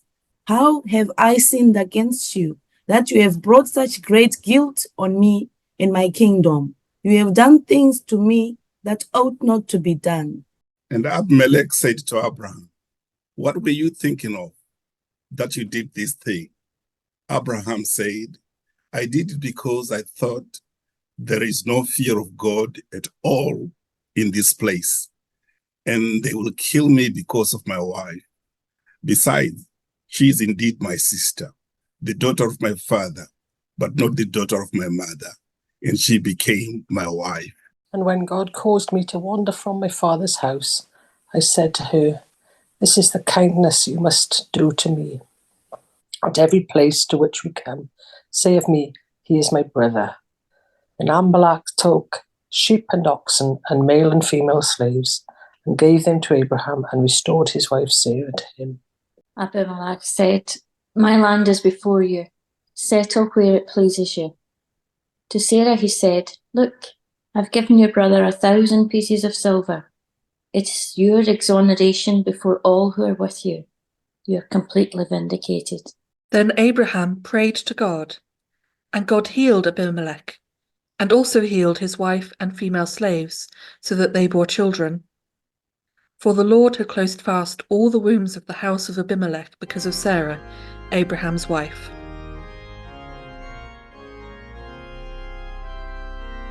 The Lord dealt with Sarah as he had said, and the Lord did for Sarah as he had promised.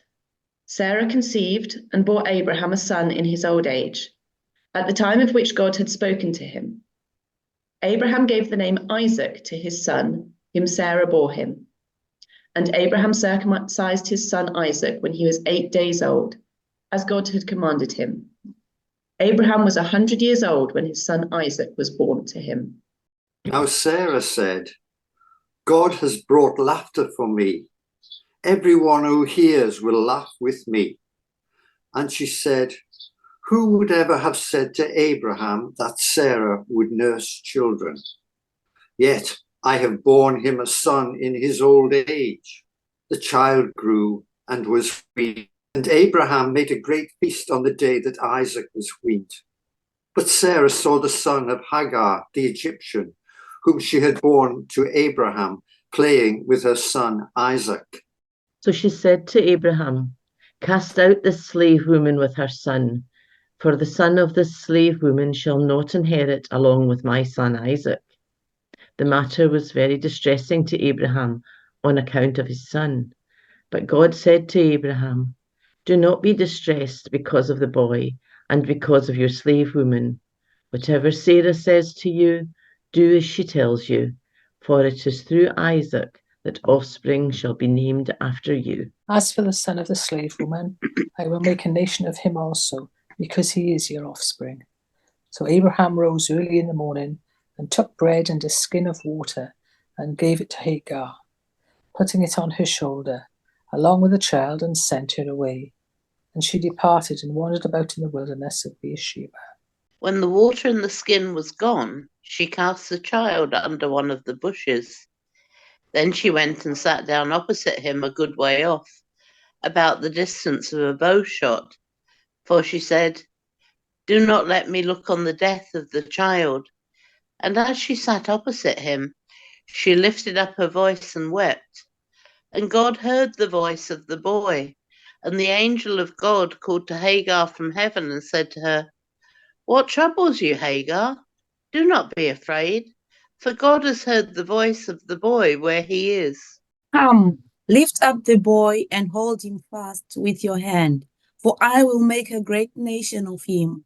Then God opened her eyes, and she saw a well of water. She went and filled the skin with water and gave the boy a drink. God was with the boy, and he grew up. He lived in the wilderness and became an expert with the bow. He lived in the wilderness of Paran, and his mother got a wife for him from the land of Egypt. At that time, Abimelech, with Phicol, the commander of his army, said to Abraham, God is with you in all that you do. Now, therefore, swear to me here by God that you will not deal falsely with me, or with my offspring, or with my posterity, but as I have dealt loyally with you, you will deal with me, and with the land where you have resided as an alien. And Abraham said, I swear it. When Abraham complained to Abimelech about a well of water that Abimelech's servants had seized, Abimelech said, I do not know who has done this. You did not tell me, and I have not heard of it until today. So Abraham took sheep and oxen and gave them to Abimelech, and the two men made a covenant. Abraham set apart 7 ewe lambs of the flock, and Abimelech said to Abraham, what is the meaning of these 7 ewe lambs that you have set apart? When they had made a covenant at Beersheba, Abimelech, with Phicol, the commander of his army, left and returned to the land of the Philistines. Abraham planted a tamarisk tree in Beersheba and called there on the name of the Lord, the everlasting God. And Abraham resided as an alien for many days in the land of the Philistines. After these things, God tested Abraham. He said to him, Abraham, and he said, Here I am. He said, Take your son, your only son Isaac, whom you love, and go to the land of Moriah, and offer him there as a burnt offering on one of the mountains that I shall show you. So Abraham rose early in the morning, saddled his donkey, and took 2 of his young men with him, and his son Isaac. He cut the wood for the burnt offering, and set out and went to the place in the distance that God had shown him. On the 3rd day, Abraham looked up and saw the place far away. Then Abraham said to his young men, Stay here with the donkey. The boy and I will go over there. We will worship, and then we will come back to you. Abraham took the wood of the burnt offering and laid it on his son Isaac, and he himself carried the fire and the knife. So the 2 of them walked on together. Isaac said to his father Abraham, Father! And he said, Here I am, my son. He said, The fire and the wood are here, but where is the lamb for a burnt offering? Abraham said, God himself will provide the lamb for a burnt offering, my son. So the 2 of them walked on together. When they came to the place that God had shown him, Abraham built an altar there and laid the wood in order. He bound his son Isaac and laid him on the altar on top of the wood. Then Abraham reached out his hand and took the knife to kill his son. But the angel of the Lord called to him from heaven and said, Abraham, Abraham. And he said, Here I am. He said, Do not lay your hand on the boy or do anything to him. For now I know that you fear God, since you have not withheld your son, your only son, from me.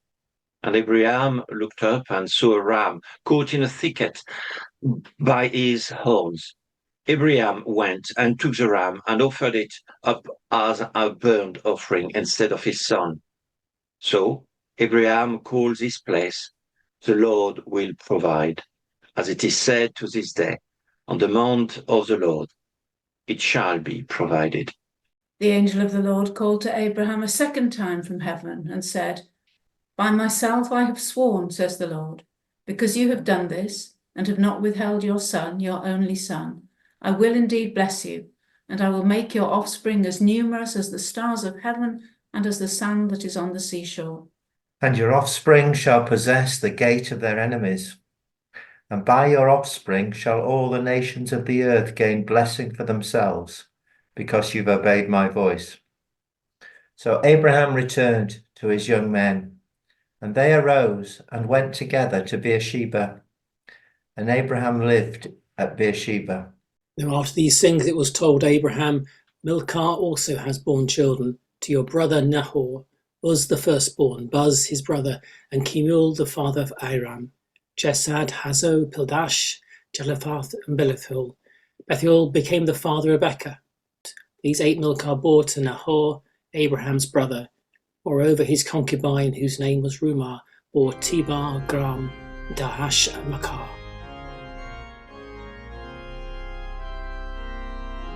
Sarah lived for 127 years.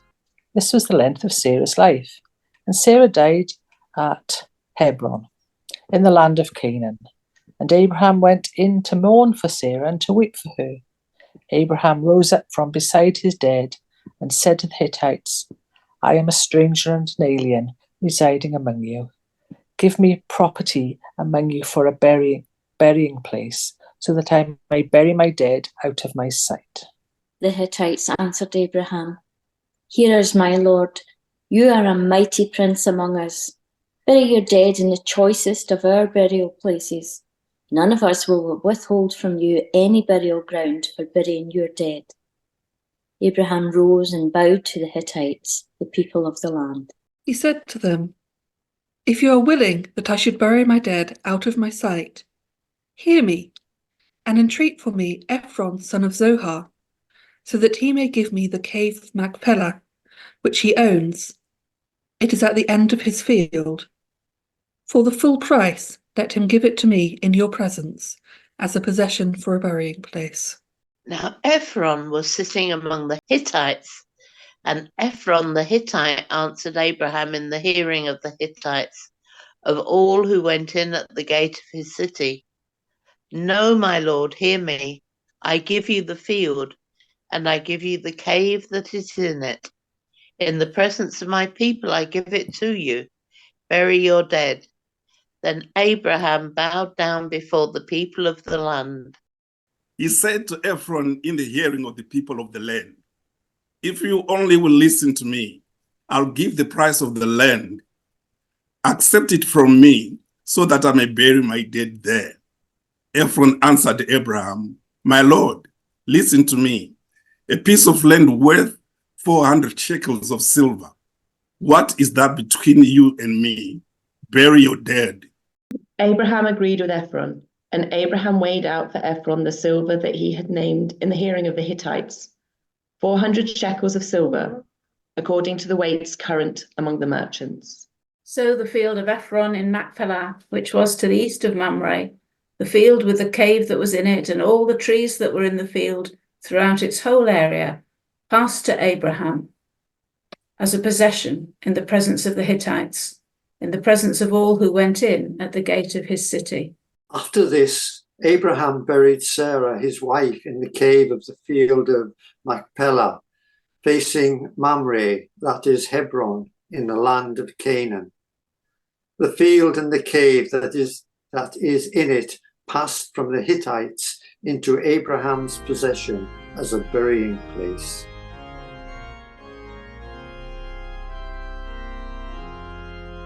Now Abraham was old, well advanced in years, and the Lord had blessed Abraham in all things. Abraham said to his servant, the oldest of his house, who had charge of all that he had, put your hand under my thigh, and I will make you swear by the Lord, the God of heaven and earth, that you will not get a wife for my son from the daughters of the Canaanites among whom I live, but will go to my country and to my kindred and get a wife for my son Isaac. The servant said to him, perhaps the woman may not be willing to follow me to this land. Must I then take your son back to the land from which you came? Abraham said to him, see to it that you do not take my son back there. The Lord, the God of heaven, who took me from my father's house and from the land of my birth, and who spoke to me and swore to me, to your offspring I will give this land. He will send his angel before you. You shall find a wife for my son from there. But if the woman is not willing to follow you, then you will be free from this oath of mine. Only you must not take my son back there. So the servant put his hand under the thigh of Abraham his master, and swore to him concerning this matter. Then the servant took 10 of his master's camels and departed, taking all kinds of choice gifts from his master, and he set out and went to Aram Naharaim, to the city of Nahor. He made the camels kneel down outside the city by the well of water. It was towards evening, the time when women go out to draw water. And he said, O Lord, God of my master Abraham, please grant me success today and show steadfast love to my master Abraham. I am standing here by the spring of water, and the daughters of the townspeople are coming out to draw water. Let the young woman to whom I shall say, please offer your jar that I may drink, and who shall say, drink, and I will water your camels. Let her be the one whom you have appointed for your servant Isaac. For this I shall know that you have shown steadfast love to my master. Before he had finished speaking, there was Rebekah, who was born to Bethuel, son of Milcah, the wife of Nahor, Abraham's brother, coming out with her water jar on her shoulder. The young woman was very fair to look upon, a virgin whom no man had known. She went down to the spring, filled her jar, and came up. Then the servant ran to meet her and said, please, let me sip a little water from your jar. Drink, my lord, she said, and quickly lowered her jar upon her hand and give him a drink. When she had finished giving him a drink, she said, I will draw for your camels also until they have finished drinking. So she quickly emptied her jar into the trough and ran again to the well to draw, and she drew for all his camels. The man gazed at her in silence to learn whether or not the Lord had made his journey successful. When the camels had finished drinking, the man took a gold nose ring weighing a half shekel and 2 bracelets for her arms weighing 10 gold shekels and said, Tell me whose daughter you are. Is there room in your father's house for us to spend the night? She said to him, I am the daughter of Bethuel, son of Milcah, whom she bore to Nahor. She added, We have plenty of straw and fodder and a place to spend the night. The man bowed his head and worshipped the Lord and said, Blessed be the Lord, the God of my master Abraham, who has not forsaken his steadfast love and his faithfulness towards my master. As for me, the Lord has led me on the way to the house of my master's kin. Then the girl ran and told her mother's household about these things. Rebekah had a brother whose name was Laban, and Laban ran out to the man, to the spring. As soon as he had seen the nose ring and the bracelets on his sister's arms, and when he heard the words of his sister Rebekah, Thus the man spoke to me, he went to the man, and there he was standing by the camels at the spring. He said, Come in, O blessed of the Lord.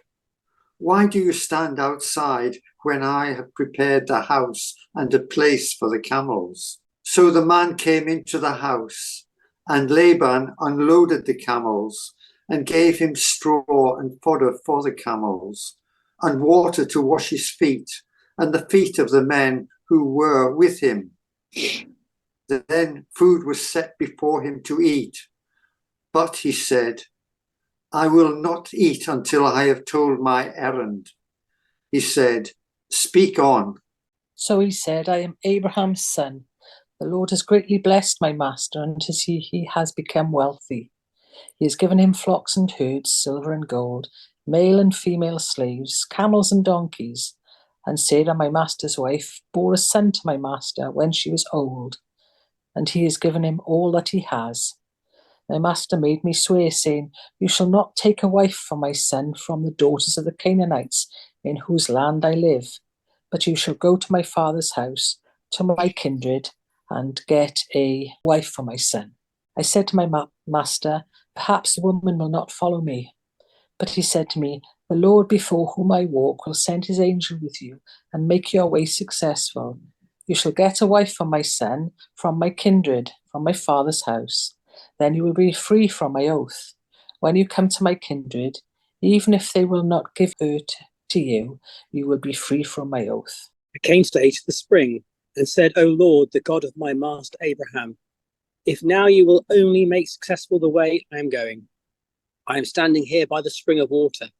Let the young woman who comes out to draw, to whom I shall say, Please, give me a little water from your jar to drink.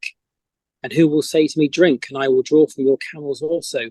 Let her be the woman whom the Lord has appointed for my master's son. Before I'd finished speaking in my heart, there was Rebekah coming out with a water jar on her shoulder. And she went down to the spring and drew. I said to her, Please let me drink. She quickly let down her jar from her shoulder and said, Drink, and I will also water your camels. And so I drank, and she also watered the camels. And then I asked her, Whose daughter are you? She said, The daughter of Bethuel, Nahor's son, whom Milcah bore to him. So I put the ring on her nose and the bracelets on her arms.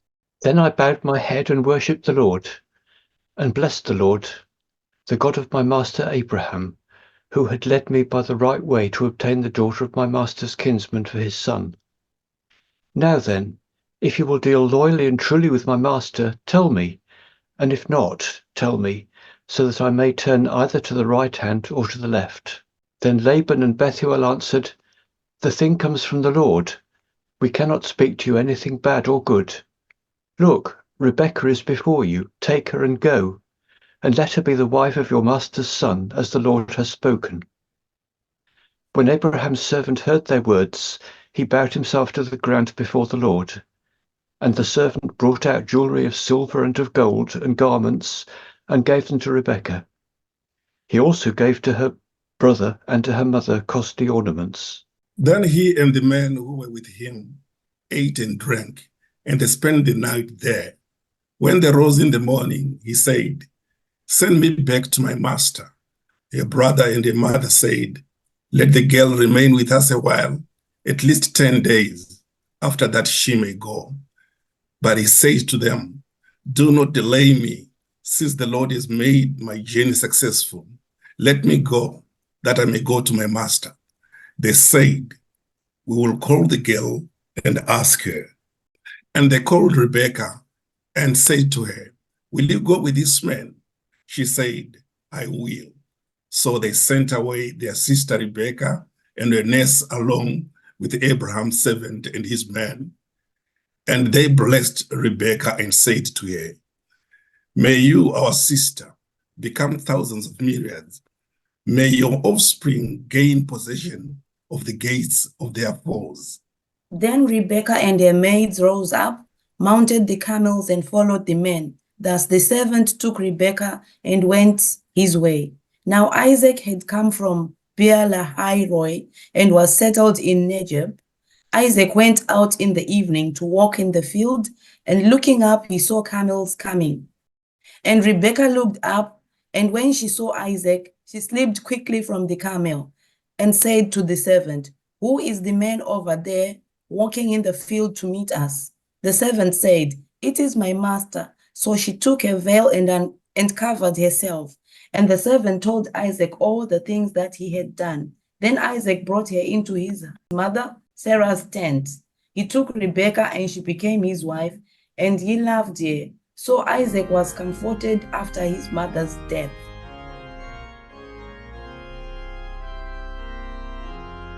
Abraham took another wife, whose name was Keturah. She bore him Zimran, Jokshan, Medan, Midian, Ishbak, and Shua. Jokshan was the father of Sheba and Dedan. The sons of Dedan were Asherim, Letushim, and Lemuim. The sons of Midian were Ephah, Epher, Hanoch, Abida, and Eldar. All these were the children of Keturah. Abraham gave all he had to Isaac. But to the sons of his concubines, Abraham gave gifts while he was still living, and he sent them away from his son Isaac, eastwards towards the east country. This is the length of Abraham's life, 175 years. Abraham breathed his last and died in a good old age, an old man and full of years, and was gathered to his people. His sons Isaac and Ishmael buried him in the cave of Machpelah in the field of Ephron, son of Zophar the Hittite east of Mamre, the field that Abraham purchased from the Hittites. There Abraham was buried with his wife Sarah. After the death of Abraham, God blessed his son Isaac, and Isaac settled at Beer-lahai-roi. These are the descendants of Ishmael, Abraham's son, whom Hagar the Egyptian, Sarah's slave girl, bore to Abraham. These are the names of the sons of Ishmael, named in the order of their birth. Nebaioth, the firstborn of Ishmael, and Sidar, Adbeel, Mibsam, Mishma, Duma, Massa, Hadad, Tema, Jetur, Naphish, and Kedama. These are the sons of Ishmael, and these are their names, by their villages and by their encampments, 12 princes according to their tribes. This is the length of the life of Ishmael, 137 years. He breathed his last and died, and was gathered to his people. They settled from Havilah to Shur, which is opposite Egypt in the direction of Assyria. He settled down alongside all his people. These are the descendants of Isaac, Abraham's son. Abraham was the father of Isaac, and Isaac was 40 years old when he married Rebekah, daughter of Bethuel, the Aramean of Paddan Aram, sister of Laban the Aramean. Isaac prayed to the Lord for his wife because she was barren, and the Lord granted his prayer, and his wife Rebekah conceived. The children struggled together within her, and she said, "If it is to be this way, why do I live?" So she went to inquire of the Lord. And the Lord said to her, 2 nations are in your womb, and 2 people born of you shall be divided. One shall be stronger than the other. The elder shall serve the younger. When her time to give birth was at hand, there were twins in her womb. The first came out red and had a body like a hairy mantle, so they named him Esau. Afterwards, his brother came out with his hand gripping Esau's heel, so he was named Jacob. Isaac was 60 years old when she bore them. When the boys grew up, Esau was a skillful hunter, a man of the field, while Jacob was a quiet man, living in tents. Isaac loved Esau because he was fond of game, but Rebekah loved Jacob. Once when Jacob was cooking a stew, Esau came in from the field and he was famished. Esau said to Jacob, "Let me eat some of that red stuff, for I'm famished." Therefore he was called Edom. Jacob said, "First, sell me your birthright." Esau said, "I'm about to die. Of what use is a birthright to me?" Jacob said, "Swear to me first." So he swore to him and sold his birthright to Jacob. Then Jacob gave Esau bread and lentil stew, and he ate and drank, and rose and went his way. Thus Esau despised his birthright.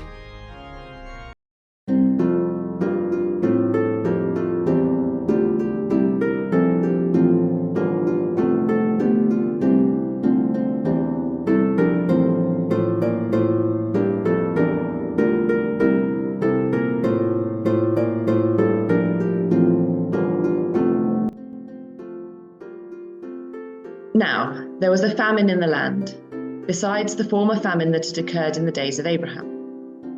And Isaac went to Gerar, to King Abimelech of the Philistines. The Lord appeared to Isaac and said, "Do not go down to Egypt. Settle in the land that I shall show you." Reside in this land as an alien, and I will be with you, and will bless you, for to you and to your descendants I will give all these lands. And I will fulfill the oath that I swore to your father Abraham. I will make you offspring as numerous as the stars of heaven, and will give to your offspring all those lands. And all the nations of the earth shall gain blessing for themselves through your offspring, because Abraham obeyed my voice and kept my charges, my commandments, my statutes, and my laws. So Isaac settled in Gerar. When the men of the place asked him about his wife, he said, "She is my sister." But he was afraid to say, "my wife," thinking, or else the men of the place might kill me for the sake of Rebekah, because she is attractive in appearance. When Isaac had been there a long time, King Abimelech of the Philistines looked out of a window and saw him fondling his wife, Rebekah. So Abimelech called for Isaac and said, "So she is your wife? Why then did you say she is my sister?" Isaac said to him, "Because I thought I might die because of her." Abimelech said, "What is this you have done to us? One of the people might easily have lain with your wife, and you would have brought guilt upon us." So Abimelech warned all the people, saying, "Whoever touches this man or his wife shall be put to death." Isaac sowed the seed in that land, and in the same year reaped 100-fold. The Lord blessed him, and the man became rich. He prospered more and more until he became very wealthy. He had possession of flocks and herds and a great household, so that the Philistines envied him. Now the Philistines had stopped up and filled with earth all the wells that his father's servants had dug in the days of his father Abraham. And Abimelech said to Isaac, "Go away from us. You have become too powerful for us." So Isaac departed from there and camped in the valley of Gerar and settled there.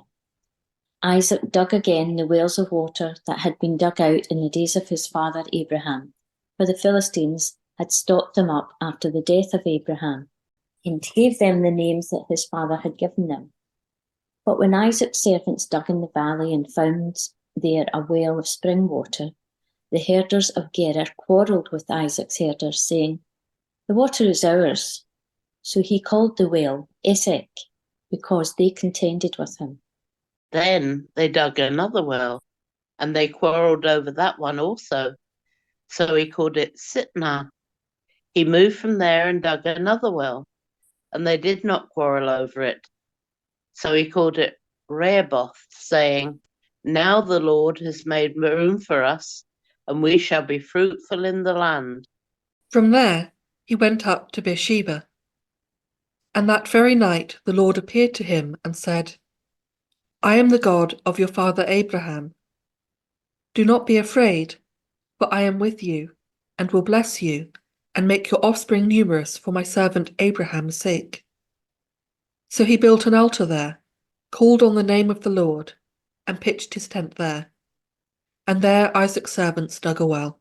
Then Abimelech went to him from Gerar, with Ahuzzath his adviser, and Phicol the commander of his army. Isaac said to them, "Why have you come to me, seeing that you hate me and have sent me away from you?" They said, "We see plainly that the Lord has been with you. So we say, let there be an oath between you and us, and let us make a covenant with you, so that you will do us no harm, just as we have not touched you, and have done you nothing but good, and have sent you away in peace. You are now the blessed of the Lord." So he made them a feast, and they ate and drank. In the morning they rose early and exchanged oaths. And Isaac set them on their way, and they departed from him in peace.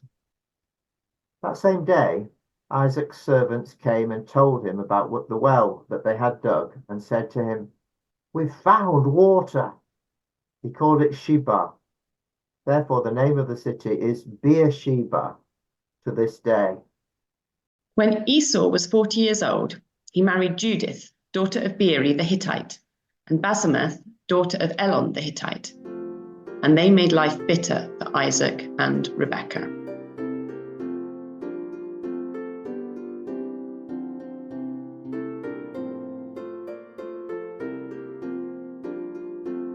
When Isaac was old and his eyes were dim so that he could not see, he called his elder son Esau and said to him, "My son." And he answered, "Here I am." He said, "See, I am old. I do not know the day of my death.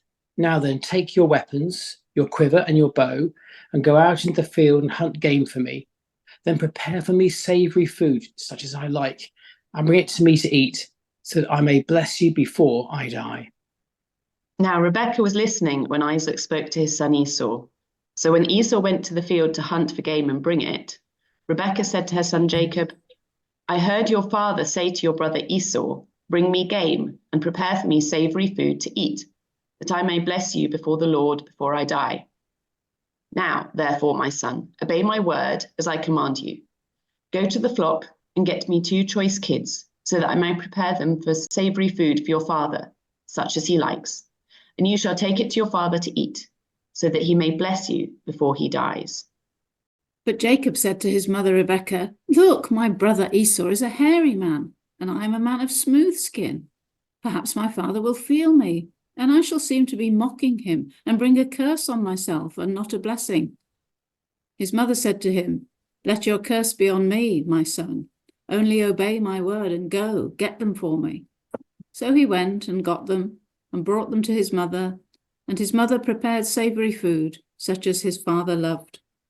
And Rebekah took the best garments of her eldest son Esau, which were with her in the house, and put them on her youngest son Jacob. And she put the skins of the kids on his hand and on the smooth part of his neck. Then she handed the savory food and the bread that she had prepared to her son Jacob. So he went in to his father and said, "My father." And he said, "Here I am." "Who are you, my son?" Jacob said to his father, I am Esau, your firstborn. I have done as you told me. Now sit up and eat of my game, so that you may bless me.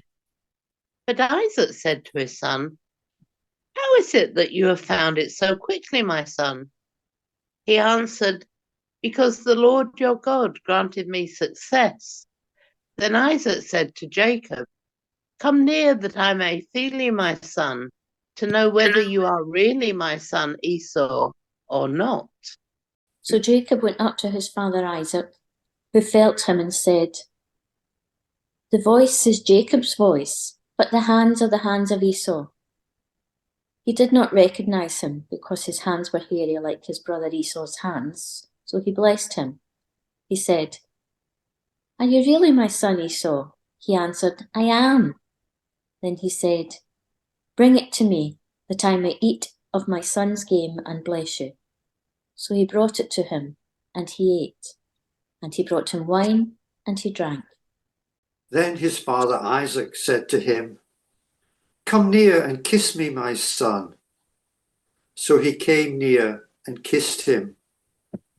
And he smelled the smell of his garments and blessed him and said, Ah, the smell of my son is like the smell of a field that the Lord has blessed. May God give you of the dew of heaven and the fatness of the earth and plenty of grain and wine. Let peoples serve you and nations bow down to you. Be Lord over your brothers, and may your mother's sons bow down to you. Cursed be everyone who curses you, and blessed be everyone who blesses you.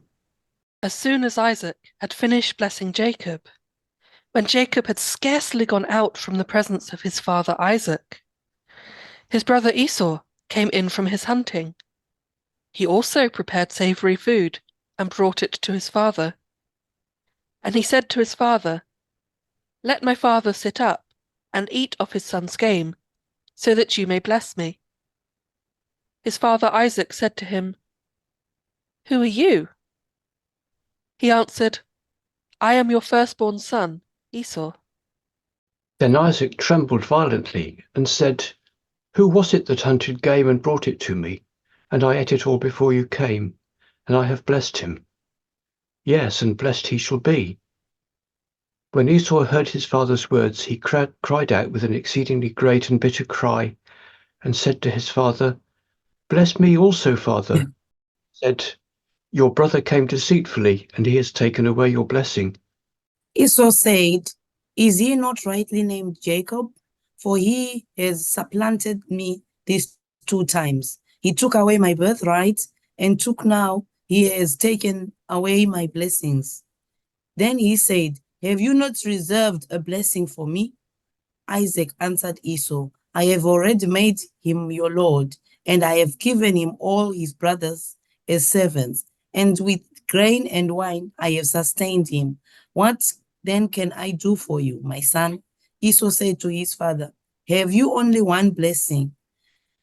Bless me also, father. And Esau lifted up his voice and wept. Then his father Isaac answered him, See, away from the fatness of the earth shall your home be, and away from the dew of heaven on high. By your sword you shall live, and you shall save your brother. But when you break loose, you shall break his yoke from your neck. Now Esau hated Jacob because of the blessing with which his father had blessed him. And Esau said to himself, The days of mourning for my father are approaching, then I will kill my brother Jacob. But the words of her elder son Esau were told to Rebekah. So she sent and called her younger son Jacob and said to him, Your brother Esau is consoling himself by planning to kill you. Now, therefore, my son, obey my voice. Flee at once to my brother Laban in Haran, and stay with him for a while, until your brother's fury turns away, until your brother's anger against you turns away, and he forgets what you have done to him. Then I will send and bring you back from there. Why should I lose both of you in one day? Then Rebekah said to Isaac, I am weary of my life because of the Hittite women. If Jacob marries one of the Hittite women such as these, one of the women of the land, what good will my life be to me?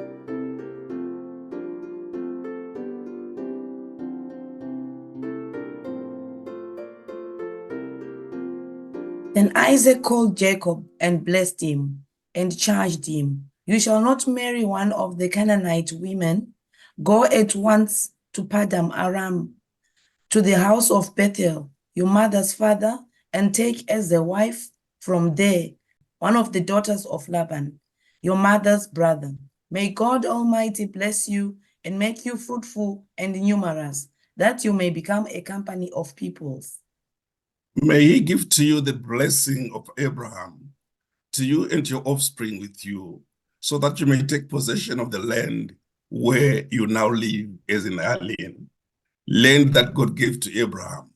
Then Isaac sent Jacob away, and he went to Paddan Aram, to Laban son of Bethuel, the Aramean, the brother of Rebekah, Jacob and Esau's mother. Now Esau saw that Isaac had blessed Jacob and sent him away to Paddan Aram to take a wife from there, and that as he blessed him, he charged him, "You shall not marry one of the Canaanite women," and that Jacob had obeyed his father and his mother and gone to Paddan Aram. So when Esau saw that the Canaanite women did not please his father Isaac, Esau went to Ishmael and took Mahalath, daughter of Abraham's son Ishmael, and sister of Nebaioth, to be his wife, in addition to the wives he had. Jacob left Beersheba and went towards Haran. He came to a certain place and stayed there for the night because the sun had set.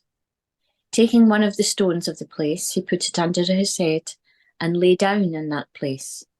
And he dreamed that there was a ladder set up on the earth, the top of it reaching to heaven, and the angels of God were ascending and descending on it. And the Lord stood beside him and said, "I am the Lord, the God of Abraham your father, and the God of Isaac. The land on which you lie I will give to you and to your offspring. And your offspring shall be like the dust of the earth, and you shall spread abroad to the west and to the east and to the north and to the south. And all the families of the earth shall be blessed in you and in your offspring." Know that I am with you and will keep you wherever you go. I will bring you back to this land, for I will not leave you until I have done what I have promised you. Then Jacob woke from his sleep and said, "Surely the Lord is in this place, and I didn't know it." And he was afraid and said, "How awesome is this place! This is none other than the house of God, and this is the gate of heaven." So Jacob rose early in the morning, and he took the stone that he had put under his head, and set it up for a pillar, and poured oil on the top of it. He called that place Bethel, but the name of the city was Luz at the first. And Jacob made a vow, saying, "If God will be with me, and will keep me in this way that I go, and will give me bread to eat and clothing to wear, so that I come again to my father's house in peace, then the Lord shall be my God. And this stone which I have set up for a pillar shall be God's house. And of all that you give me, I will surely give 1/10 to you."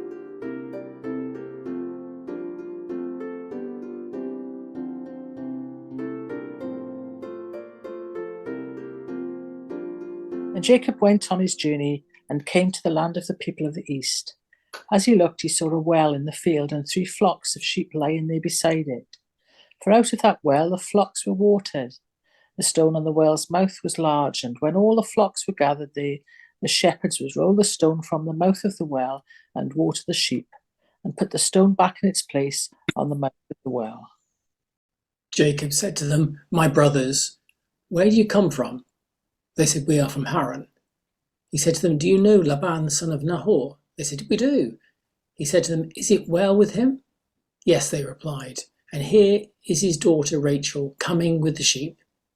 He said, "Look, it is still broad daylight. It is not time for the animals to be gathered together. Water the sheep and go. Pasture them." But they said, "We cannot until all the flocks are gathered together and the stone is rolled from the mouth of the well. Then we water the sheep." While he was still speaking with them, Rachel came with her father's sheep, for she kept them. Now when Jacob saw Rachel, the daughter of his mother's brother Laban, and the sheep of his mother's brother Laban, Jacob went up and rolled the stone from the well's mouth and watered the flock of his mother's brother Laban. Then Jacob kissed Rachel and wept aloud. And Jacob told Rachel that he was her father's kinsman, and that he was Rebekah's son. And she ran and told her father. When Laban heard the news about his sister's son Jacob, he ran to meet him. He embraced him and kissed him and brought him to his house. Jacob told Laban all these things, and Laban said to him, "Surely you are my bone and my flesh." And he stayed with him for a month. Then Laban said to Jacob, "Because you are my kinsman, should you therefore serve me for nothing? Tell me, what shall your wages be?" Now Laban had 2 daughters. The name of the elder was Leah, and the name of the younger was Rachel. Leah's eyes were lovely, and Rachel was graceful and beautiful.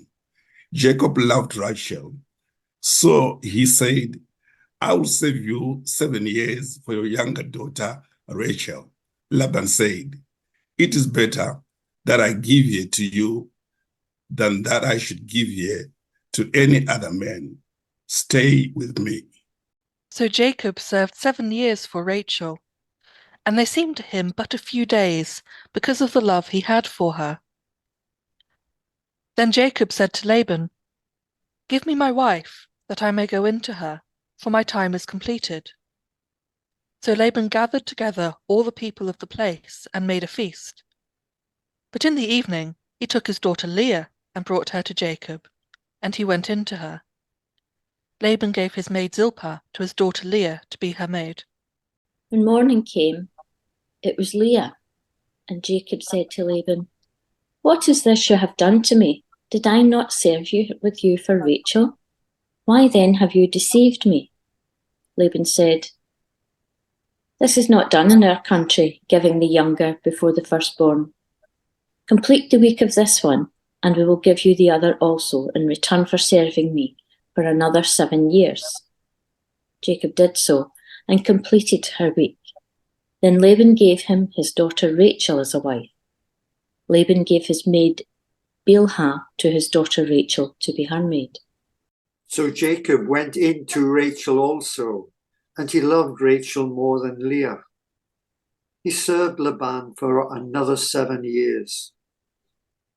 When the Lord saw that Leah was unloved, he opened her womb, but Rachel was barren. Leah conceived and bore a son, and she named him Reuben, for she said, "Because the Lord has looked on my affliction, surely now my husband will love me." She conceived again and bore a son, and said, "Because the Lord has heard that I am hated, he has given me this son also." And she named him Simeon. Again she conceived and bore a son, and said, "Now this time my husband will be joined to me, because I've borne him 3 sons. Therefore he was named Levi. She conceived again and bore a son, and said, "This time I will praise the Lord." Therefore she named him Judah. Then she ceased bearing.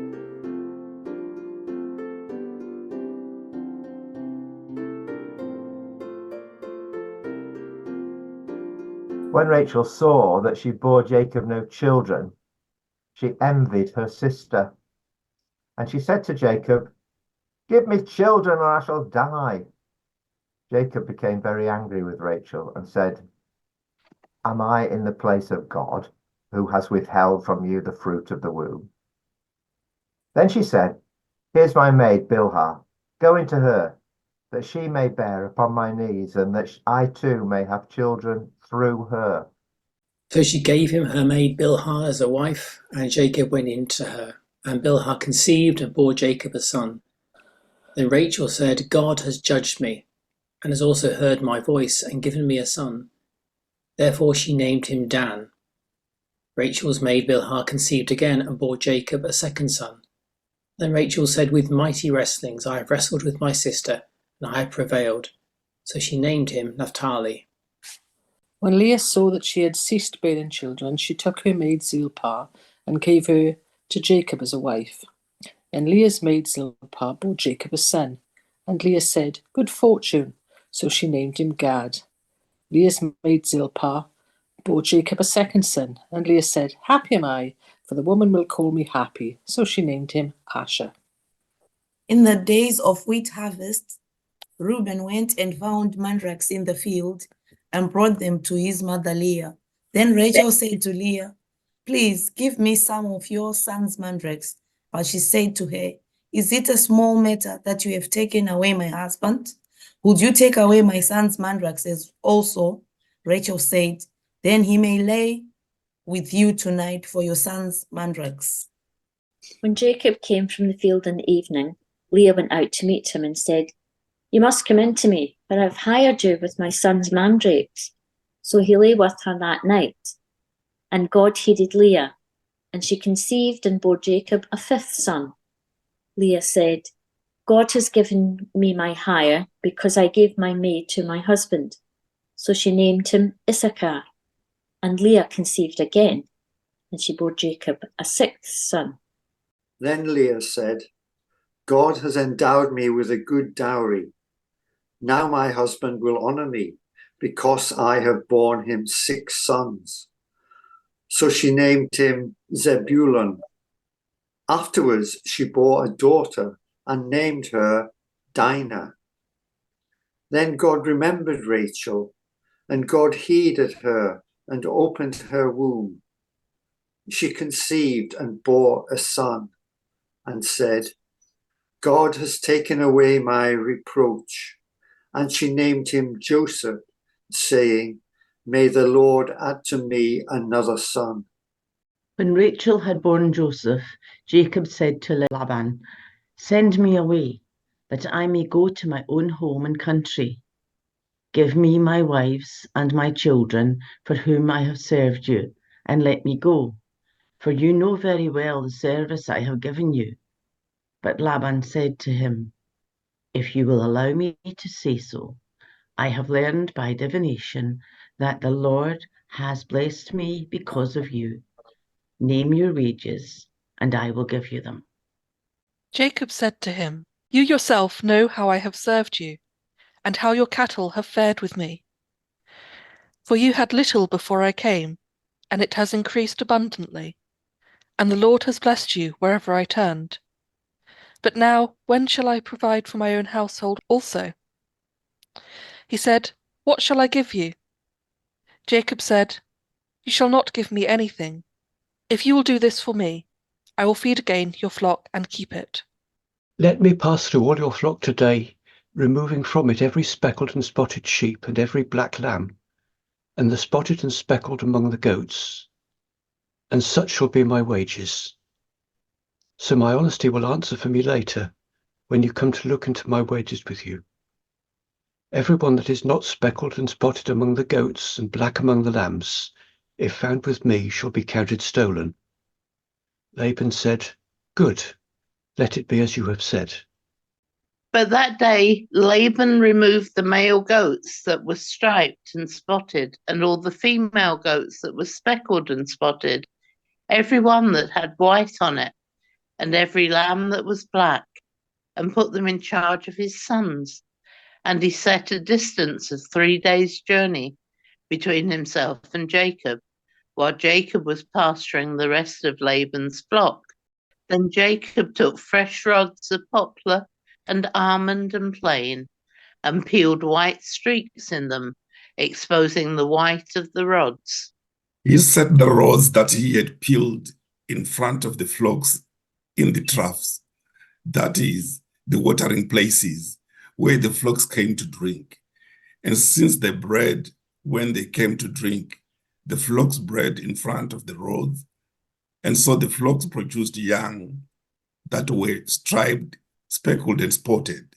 Jacob separated the lambs and set the faces of the flocks toward the striped and completely black animals in the flock of Laban, and put his own droves apart, and did not put them with Laban's flock. Whenever the stronger of the flock were breeding, Jacob laid the rods in the troughs before the eyes of the flock, that they might breed among the rods. But for the feebler of the flock, he did not lay them there. So the feebler were Laban's, and the stronger Jacob's.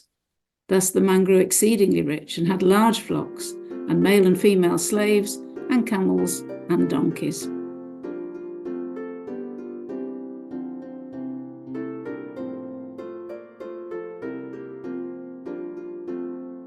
Now Jacob heard that the sons of Laban were saying, Jacob has taken all that was our father's. He has gained all this wealth from what belonged to our father.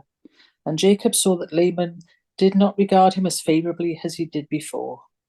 Then the Lord said to Jacob, return to the land of your ancestors and to your kindred, and I will be with you. So Jacob sent and called Rachel and Leah into the field where his flock was, and said to them, I see that your father does not regard me as favourably as he did before, but the God of my father has been with me. You know that I have served your father with all my strength, yet your father has cheated me and changed my wages 10 times, but God did not permit him to harm me. If he said, the speckled shall be your wages, then all the flock bore speckled. And if he said, the stripped shall be your wages, then all the flocks bore striped. Thus God has taken away the livestock of your father and given them to me. During the mating of the flock, I once had a dream in which I looked up and saw that the male goats that lived upon the flock were striped, speckled, and mottled.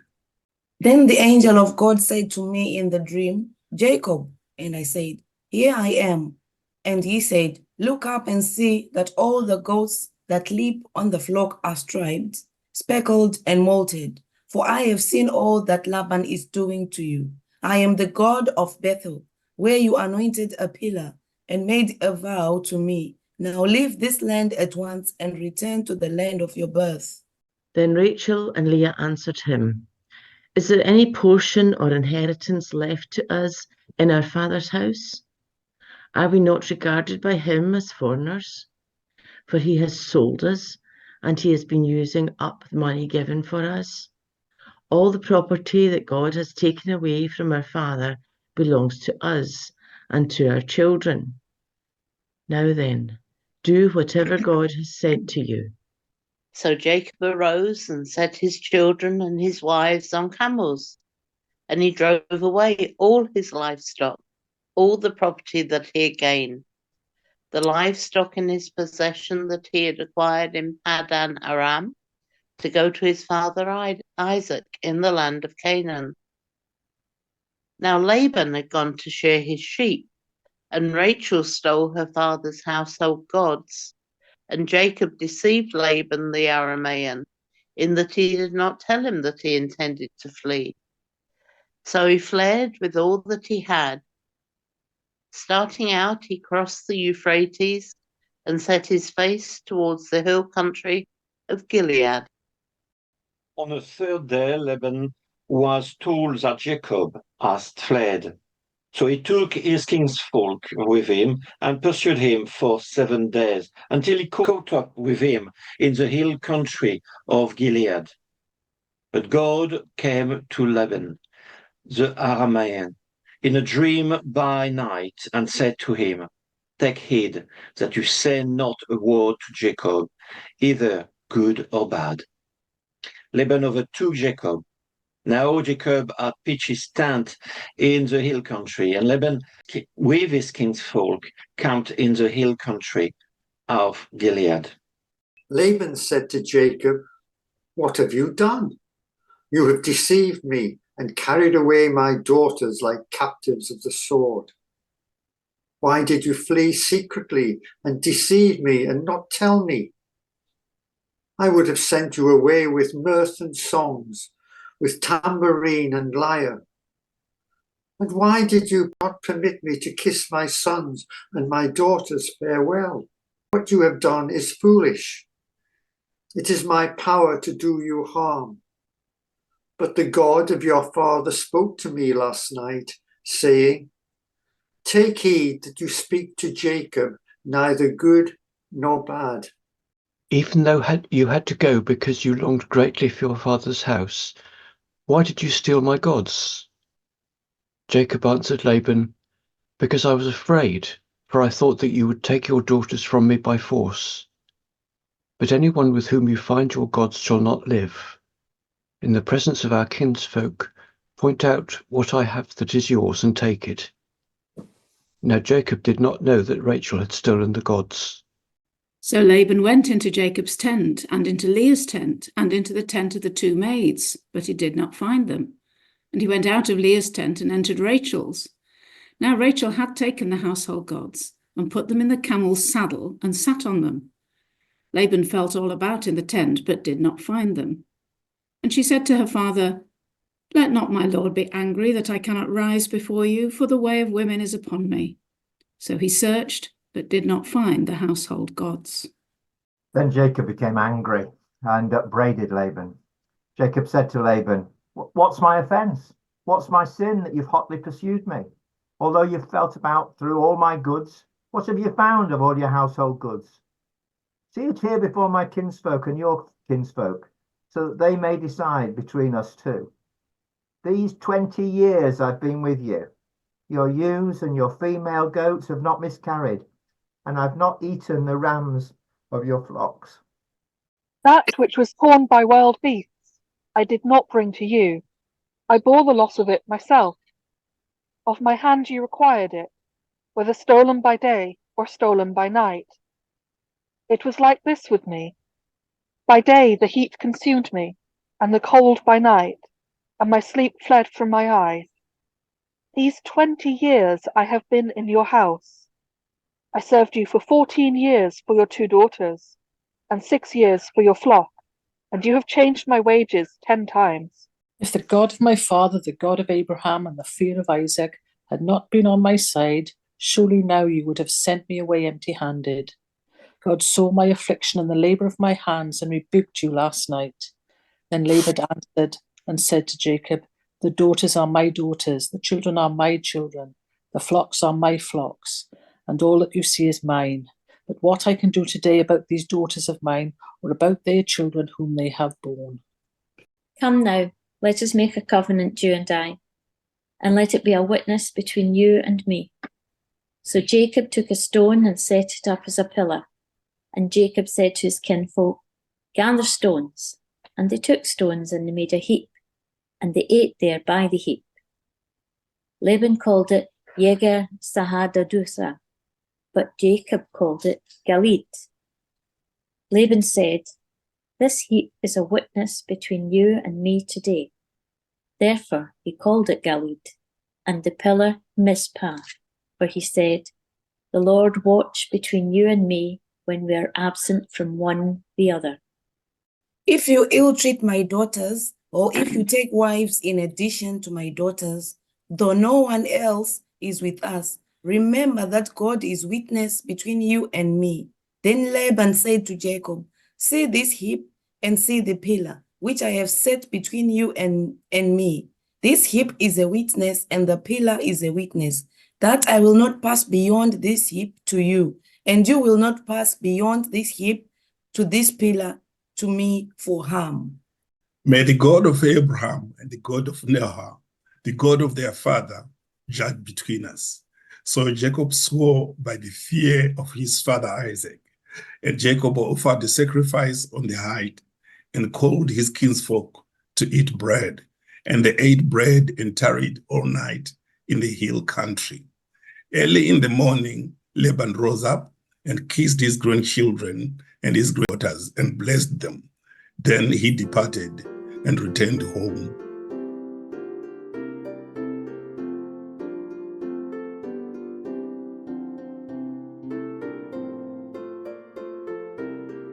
So Jacob went on his way, and the angels of God met him, and when Jacob saw them, he said, this is God's camp.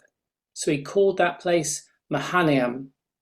Jacob sent messengers before him to his brother Esau in the land of Seir, the country of Edom, instructing them, "Thus you shall say to my lord Esau, thus says your servant Jacob, I have lived with Laban as an alien and stayed until now. And I have oxen, donkeys, flocks, males and female slaves, and I have said to tell my lord, in order that I may find favour in your sight." The messengers returned to Jacob, saying, "We came to your brother Esau, and he is coming to meet you, and 400 men are with him."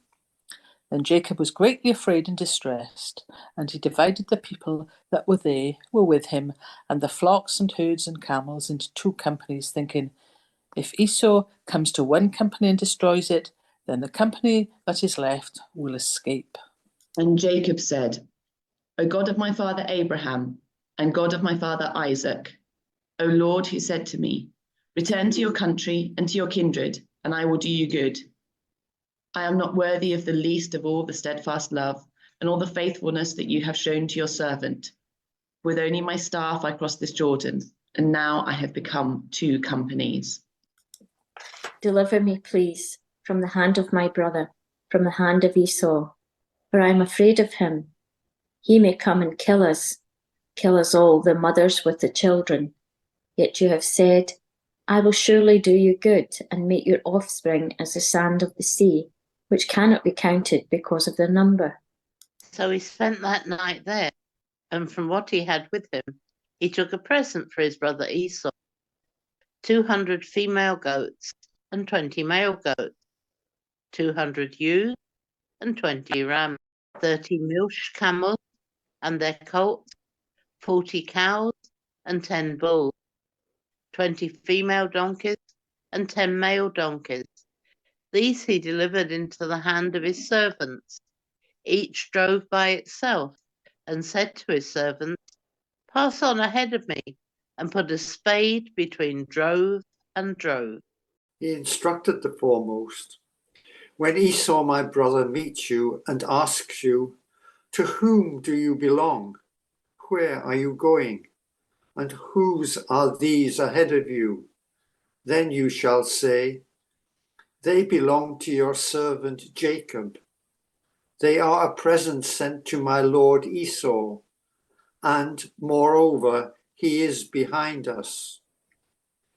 He likewise instructed the second and the third, and all who followed the droves. "You shall say the same thing to Esau when you meet him." And you shall say, "Moreover, your servant Jacob is behind us. For he thought, I may appease him with the present that goes ahead of me, and afterwards I shall see his face. Perhaps he will accept me." So the present passed on ahead of him, and he himself spent that night in the camp. The same night he got up and took his 2 wives, his 2 maids, and his 11 children, and crossed the ford at the Jabbok. He took them and sent them across the stream, and likewise everything that he had. Jacob was left alone, and a man wrestled with him until daybreak. When the man saw that he did not prevail against Jacob, he struck him on the hip socket, and Jacob's hip was put out of joint as he wrestled with him. Then he said, "Let me go, for the day is breaking." But Jacob said, "I will not let you go unless you bless me." So he said to him, "What is your name?" And he said, "Jacob." Then the man said, "You shall no longer be called Jacob, but Israel, for you have striven with God and with humans and have prevailed." Then Jacob asked him, "Please tell me your name." But he said, "Why is it that you ask my name?" And there he blessed him. So Jacob placed Peniel, saying, "For I have seen God face to face, and yet my life is preserved." The sun rose upon him as he passed Peniel, limping because of his hip. Therefore, to this day, the Israelites do not eat the thigh muscle that is on the hip socket, because he struck Jacob on the hip socket at the thigh muscle.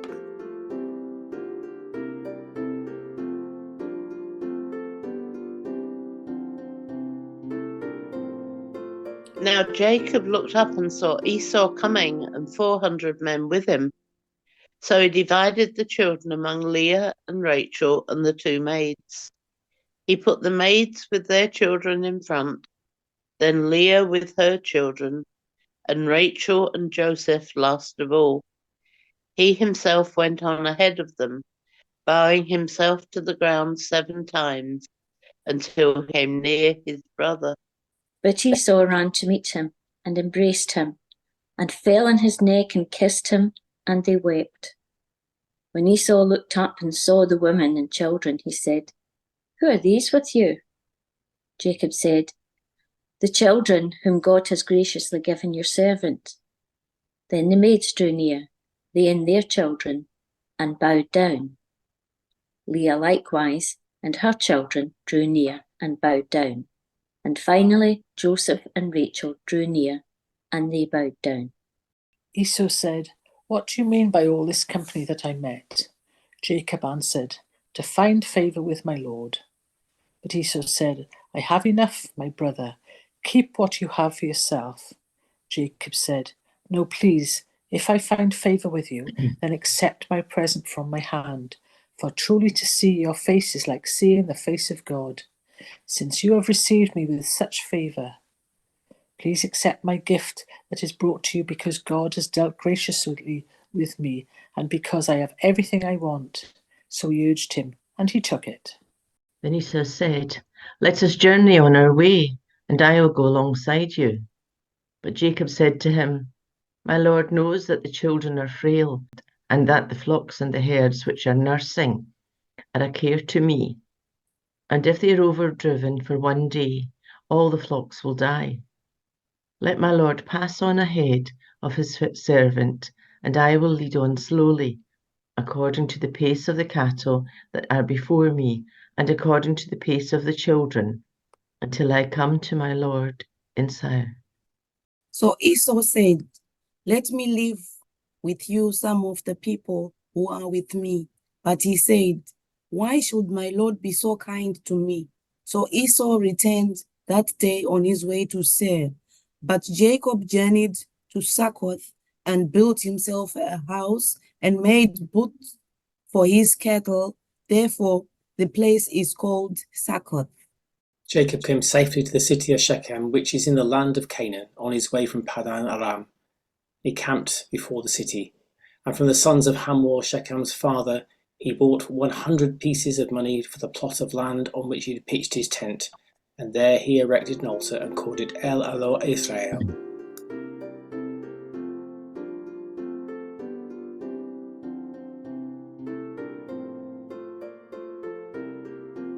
Now Dinah, the daughter of Leah, whom she had borne to Jacob, went out to visit the woman of the region. When Shechem, son of Hamor, the Hivite, prince of the region, saw her, he seized her and lay with her by force. And his soul was drawn to Dinah, daughter of Jacob. He loved the girl and spoke tenderly to her. So Shechem spoke to his father Hamor, saying, "Get me this girl to be my wife." Now Jacob heard that Shechem had defiled his daughter Dinah, but his sons were with his cattle in the field. So Jacob held his peace until they came. And Hamor, the father of Shechem, went out to Jacob to speak with him, just as the sons of Jacob came in from the field. When they heard of it, the men were indignant and very angry, because he had committed an outrage in Israel by lying with Jacob's daughter, for such a thing ought not to be done. But Hamor spoke with them, saying, "The heart of my son Shechem longs for your daughter. Please give it to him in marriage. Make marriages with us, give your daughters to us, and take our daughters for yourselves. You shall live with us, and the land shall be open to you. Live and trade in it, and get property in it." Shechem also said to her father and to her brothers, "Let me find favor with you, and whatever you say to me, I will give." Put the marriage present and gift as high as you like, and I will give whatever you ask me. Only give me the girl to be my wife." The sons of Jacob answered Shechem and his father Hamor deceitfully, because he had defiled their sister Dinah. They said to them, "We cannot do this thing to give our sister to one who is uncircumcised, for that would be a disgrace to us.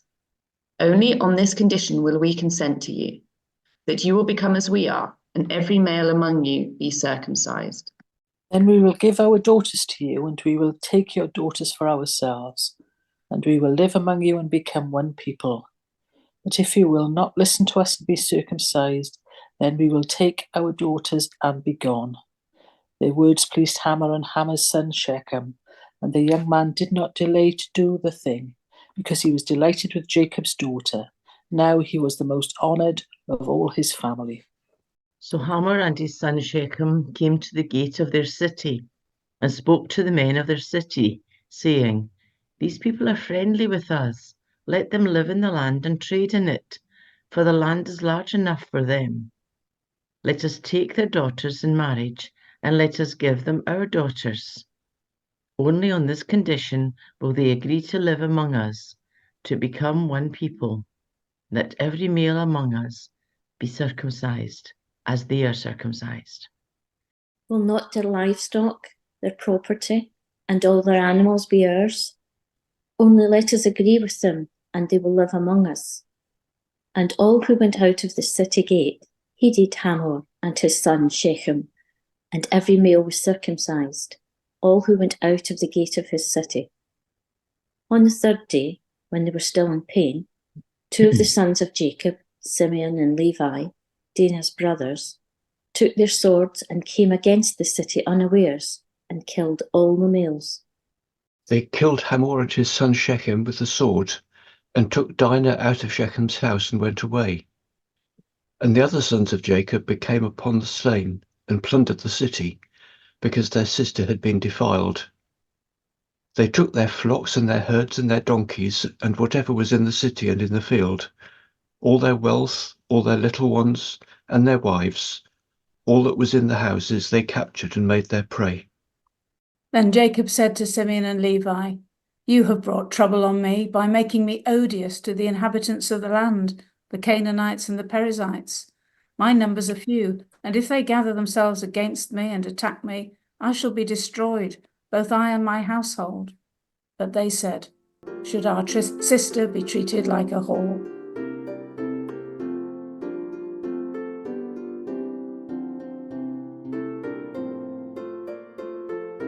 God said to Jacob, "Arise, go up to Bethel and settle there. Make an altar there to the God who appeared to you when you fled from your brother Esau." So Jacob said to his household and to all who were with him, "Put away the foreign gods that are among you, and purify yourselves and change your clothes. Then come, let us go up to Bethel, that I may make an altar there to the God who answered me in the day of my distress, and has been with me wherever I have gone." So they gave to Jacob all the foreign gods that they had, and the rings that were in their ears, and Jacob hid them under the oak that was near Shechem. As they journeyed, a terror from God fell upon cities all around them, so that no one pursued them. Jacob came to Luz, that is Bethel, which is in the land of Canaan, he and all the people who were with him. And there he built an altar, and called the place El Bethel, because it was there that God had revealed himself to him when he fled from his brother. And Deborah, Rebekah's nurse, died, and she was buried under an oak below Bethel. So it was called Elon Bekoth. God appeared to Jacob again when he came from Paddan Aram, and he blessed him. God said to him, "Your name is Jacob. No longer shall you be called Jacob, but Israel shall be your name." So he was called Israel.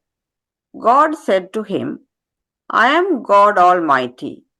Be fruitful and multiply. A nation and a company of nations shall come from you, and kings shall spring from you." The land that I gave to Abraham and Isaac, I will give to you, and I will give the land to your offspring after you.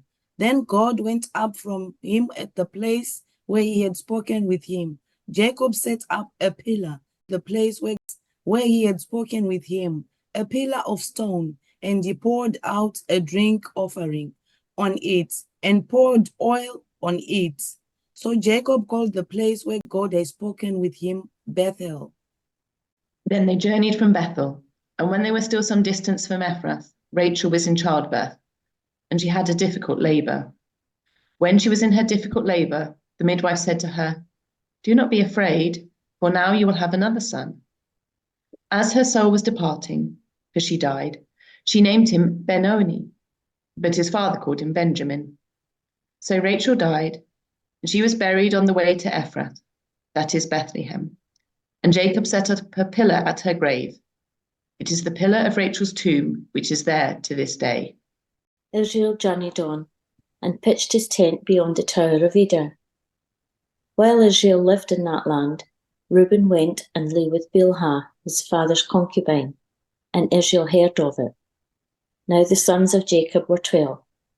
The sons of Leah: Reuben, Jacob's firstborn, Simeon, Levi, Judah, Issachar, and Zebulun. The sons of Rachel: Joseph and Benjamin. The sons of Bilhah, Rachel's maid: Dan and Naphtali. The sons of Zilpah, Leah's maid: Gad and Asher. These were the sons of Jacob, who were born to him in Paddan Aram. Jacob came to his father Isaac at Mamre, or Kiriath Arba, that is, Hebron, where Abraham and Isaac had resided as aliens. Now the days of Isaac were 180 years, and Isaac breathed his last. He died and was gathered to his people, old and full of days, and his sons Esau and Jacob buried him.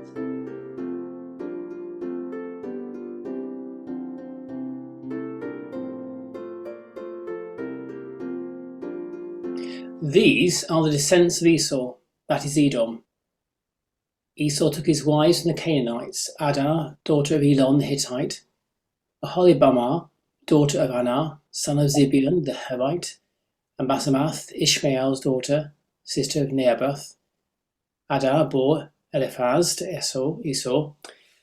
Basemath bore Reuel, and Aholibamah bore Deush, Jalam, and Korah. These are the sons of Esau who were born to him in the land of Canaan. Then Esau took his wives, his sons, his daughters, and all the members of his household, his cattle, all his livestock, and all the property he had acquired in the land of Canaan, and he moved to a land some distance from his brother Jacob, for their possessions were too great for them to live together. The land where they were living could not support them because of their livestock. So Esau settled in the hill country of Seir. Esau is Edom. These are the descendants of Esau, ancestor of the Edomites, in the hill country of Seir. These are the names of Esau's sons: Eliphaz, son of Adah, the wife of Esau; Reuel, the son of Esau's wife Basemath. The sons of Eliphaz were Teman, Omar, Zepho, Gatam, and Kenaz. Timnah was a concubine of Eliphaz, Esau's son. She bore Amalek to Eliphaz. These were the sons of Adah, Esau's wife. These were the sons of Reuel: Naha, Zara, Shammah, and Mizah. These were the sons of Basemath, Esau's wife. They were the sons of Esau's wife, Oholibamah, daughter of Anah, son of Zibeon. She bore to Esau Jews, Jalam, and Korah. These are the clans of the sons of Esau, the sons of Eliphaz, the firstborn of Esau, the clans of Teman, Omar, Zepho, Kenaz, Korah, Gatam, and Amalek. These are the clans of Eliphaz in the land of Edom. They are the sons of Adnah. These are the sons of Esau's son Reuel, the clans Nahath, Zerah, Shammah, and Mizah. These are the clans of Reuel in the land of Edom. They are the sons of Esau's wife, Basemath. These are the sons of Esau's wife, Oholibamah, the clans Jush, Jalam, and Korah. These are the clans of Esau's wife, Oholibama, the daughter of Anna. These are the sons of Esau, that is Edom, and these are their clans.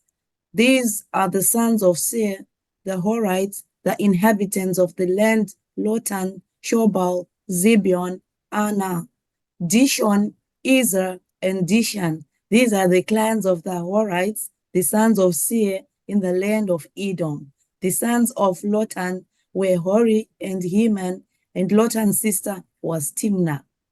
These are the sons of Shobal, Alvan, Manahath, Ebal, Shippo, and Onam. These are the sons of Zibeon, Aiah, and Anna. He is the Anna who found the springs in the wilderness as he pastures the donkeys of his father Zibeon. These are the children of Anna, Dishon, and Oholibama, daughter of Anna. These are the sons of Dishon, Hemadan, Eshban, Itran, and Cheran. These are the sons of Ezer, Bilhan, Zovan, and Akan. These are the sons of Dishan, Uzzah, and Aran. These are the clans of the Horites, the clans Lotan, Shobal, Zibeon, Anna, Dishon, Ezer, and Dishan. These are the clans of the Horites, clan by clan in the land of Seir. These are the kings who reigned in the land of Edom, before any king reigned over the Israelites. Bela, son of Beor, reigned in Edom, the name of his city being Dinhabah. Bela died, and Jobab, son of Zerah of Bozrah, succeeded him as king. Jobab died, and Husham of the land of the Temanites succeeded him as king. Husham died, and Hadad, son of Bedad, who defeated Midian in the country of Moab, succeeded him as king, the name of his city being Avith. Hadad died, and Samlah of Masrekah succeeded him as king. Samlah died, and Shaul of Rehoboth on the Euphrates succeeded him as king. Shaul died, and Baal-Hanan, son of Achbor, succeeded him as king. Baal-Hanan, son of Achbor, died, and Hadad succeeded him as king, the name of his city being Pau. His wife's name was Mehetabel, the daughter of Matred, daughter of Mezahab. These are the names of the clans of Esau, according to their families and their localities by their names. The clans Timnah, Alva, Jetheth, Oholibama, Elah, Pinon, Kenaz, Teman, Mibzah, Magdiel, and Iram. These are the clans of Edom, that is, Esau, the father of Edom, according to their settlements in the land that they held.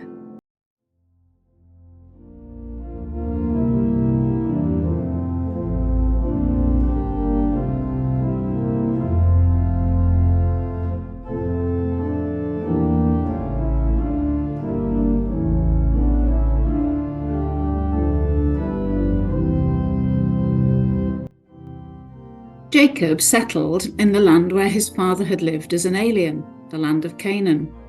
This is the story of the family of Jacob. Joseph, being 17 years old, was shepherding the flock with his brothers. He was a helper to the sons of Bilhah and Zilpah, his father's wives, and Joseph brought a bad report of them to their father.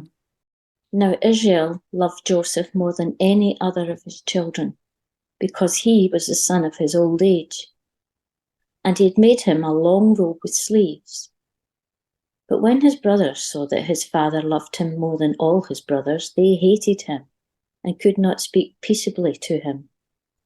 Once Joseph had a dream, and when he told it to his brothers, they hated him even more. He said to them, "Listen to this dream I dreamed.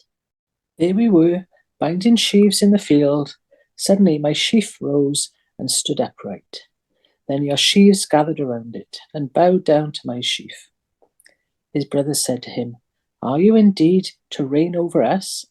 Are you indeed to have dominion over us? So they hated him even more because of his dreams and his words. He had another dream and told it to his brothers, saying, Look, I have had another dream. The sun, the moon, and 11 stars were bowing down. But when he told it to his father and to his brothers, his father rebuked him and said to him, What kind of dream is this that you have had? Shall we indeed come, I and your mother and your brothers, and bow to the ground before you? So his brothers were jealous of him. But his father kept the matter in mind. Now his brothers went to the pasture, their father's flock near Shechem, and Israel said to Joseph, Are not your brothers pasturing the flock at Shechem?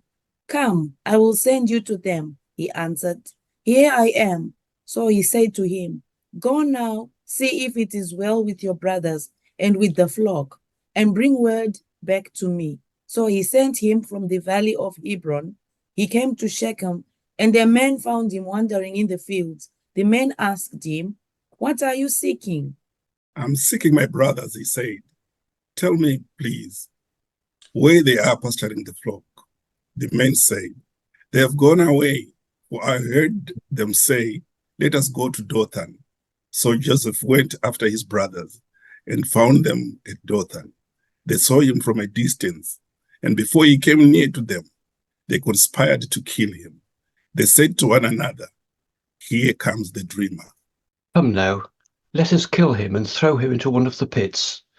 Then we shall say that a wild animal has devoured him, and we shall see what will become of his dreams. But when Reuben heard it, he delivered him out of their hands, saying, Let us not take his life. Reuben said to them, Shed no blood, throw him into this pit here in the wilderness, but lay no hand on him, that he may rescue him out of their hand and restore him to his father. So when Joseph came to his brothers, they stripped him of his robe, the long robe with the sleeves that he wore, and they took him and threw him into a pit. The pit was empty. There was no water in it. Then they sat down to eat. And looking up, they saw a caravan of Ishmaelites coming from Gilead with their camels carrying gum, balm, and resin on their way to carry it down to Egypt. Then Judah said to his brothers, What profit is there if we kill our brother and conceal his blood? Come, let us sell him to the Ishmaelites, and not lay our hands on him, for he is our brother, our own flesh. And his brothers agreed. When some Midianite traders passed by, they drew Joseph up, lifting him out of the pit, and sold him to the Ishmaelites for 20 pieces of silver. And they took Joseph to Egypt. When Reuben returned to the pit and saw that Joseph was not in the pit, he tore his clothes. He returned to his brothers and said, The boy is gone, and where can I turn? And they took Joseph's robe, slaughtered a goat, and dipped the robe in blood. They had the long robe with sleeves taken to their father, and they said, This we have found. See now whether it is your son's robe or not. He recognized it and said, It is my son's robe. A wild animal has devoured him. Joseph is without doubt torn to pieces.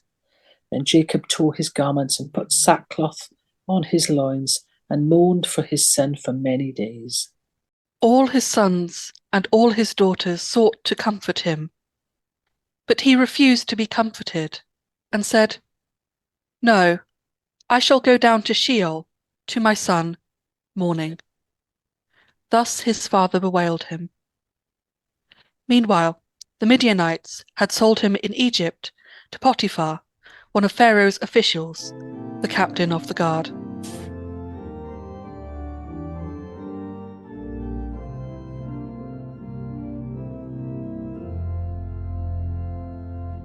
It happened at that time that Judah went down from his brothers and settled near a certain Adullamite whose name was Hirah. There Judah saw the daughter of a certain Canaanite whose name was Shua. He married her and went in to her.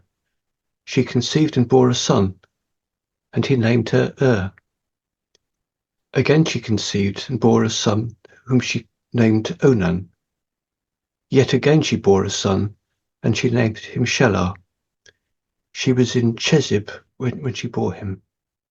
Judah took a wife for his firstborn. Her name was Tamar. But Judah's firstborn, was wicked in the sight of the Lord, and the Lord put him to death. And Judah said to Onan, "Go into your brother's wife and perform the duty of a brother-in-law to her.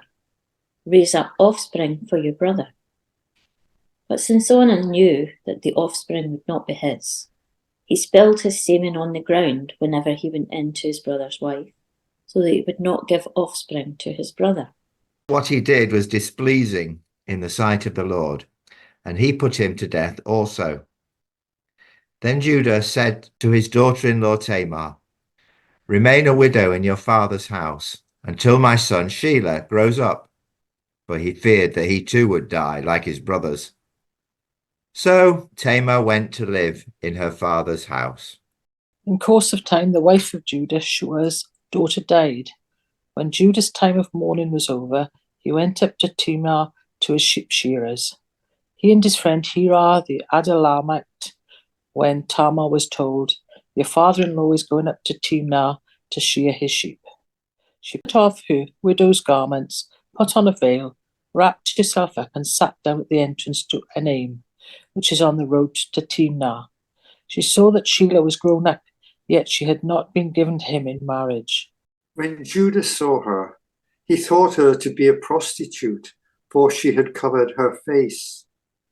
He went over to her at the roadside and said, "Come, let me come in to you," for he did not know that she was his daughter-in-law. She said, "What will you give me that you may come in to me?" He answered, "I will send you a kid from the flock." And she said, "Only if you give me a pledge until you send it." He said, "What pledge shall I give you?" She replied, "Your signet and your cord, and the staff that is in your hand." So he gave them to her, and went in to her, and she conceived by him. Then she got up and went away, and taking off her veil, she put on the garments of her widowhood. When Judah sent the kid by his friend the Adullamite to recover the pledge from the woman, he could not find her. He asked the townspeople, "Where is the temple prostitute who was at Enaim by the wayside?" But they said, "No prostitute has been here." So he returned to Judah and said, "I have not found her." Moreover, the townspeople said, "No prostitute has been here." Judah replied, "Let her keep the things as her own. Otherwise we will be laughed at. You see, I sent this kid and you could not find her." About 3 months later, Judah was told, "Your daughter-in-law Tamar has played the whore. Moreover, she is pregnant as a result of the whoredom." And Judah said, "Bring her out and let her be burnt." As she was being brought out, she sent word to her father-in-law, "It was the owner of these who made me pregnant." And she said, "Take note, please, whose these are, the signet and the cord and the staff." Then Judah acknowledged them and said, "She is more in the right than I, since I did not give her to my son Shelah." And he did not lie with her again. When the time of her delivery came, there were twins in her womb. While she was in labor, one put out a hand, and the midwife took and bound on his hand a crimson thread, saying, "This one came out first." But just then he drew back his hand, and out came his brother. And she said, "What a breach you have made for yourself." Therefore he was named Perez. Afterwards, his brother came out with the crimson thread on his hand, and he was named Zerah.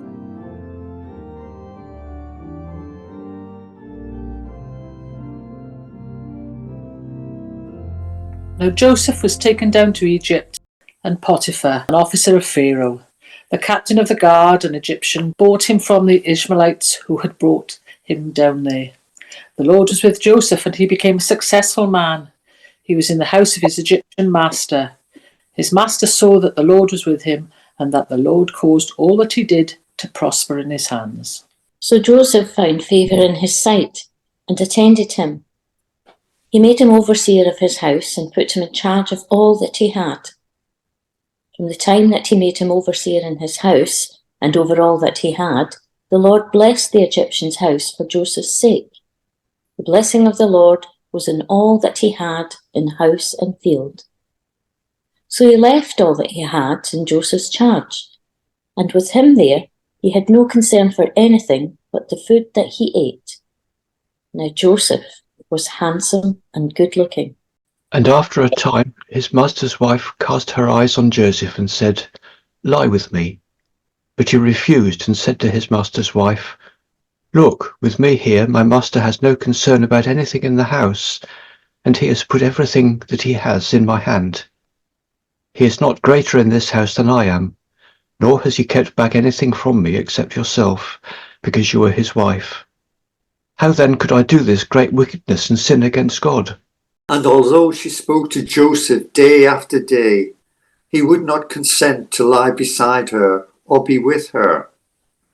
One day, however, when he went into the house to do his work, and while no one else was in the house, she caught hold of his garment, saying, "Lie with me." But he left his garment in her hand and fled and ran outside. When she saw that he had left his garment in her hand and had fled outside, she called out to the members of her household and said to them, "See, my husband has brought among us a Hebrew to insult us. He came in to lie with me, and I cried out with a loud voice. And when he heard me raise my voice and cry out, he left his garment beside me and fled outside." Then she kept his garment by her until his master came home. And she told him the same story, saying, "The Hebrew servant whom you have brought among us came in to me to insult me. But as soon as I raised my voice and cried out, he left his garment beside me and fled outside." When his master heard the word that his wife spoke to him, saying, "This is the way your servant treated me," he became enraged. And Joseph's master took him and put him into the prison, the place where the king's prisoners were confined. He remained there in prison. But the Lord was with Joseph and showed him steadfast love. He gave him favour in the sight of the chief jailer. The chief jailer committed to Joseph's care all the prisoners who were in the prison, and whatever was done there, he was the one who did it. The chief jailer paid no heed to anything that was in Joseph's care, because the Lord was with him, and whatever he did, the Lord made it prosper.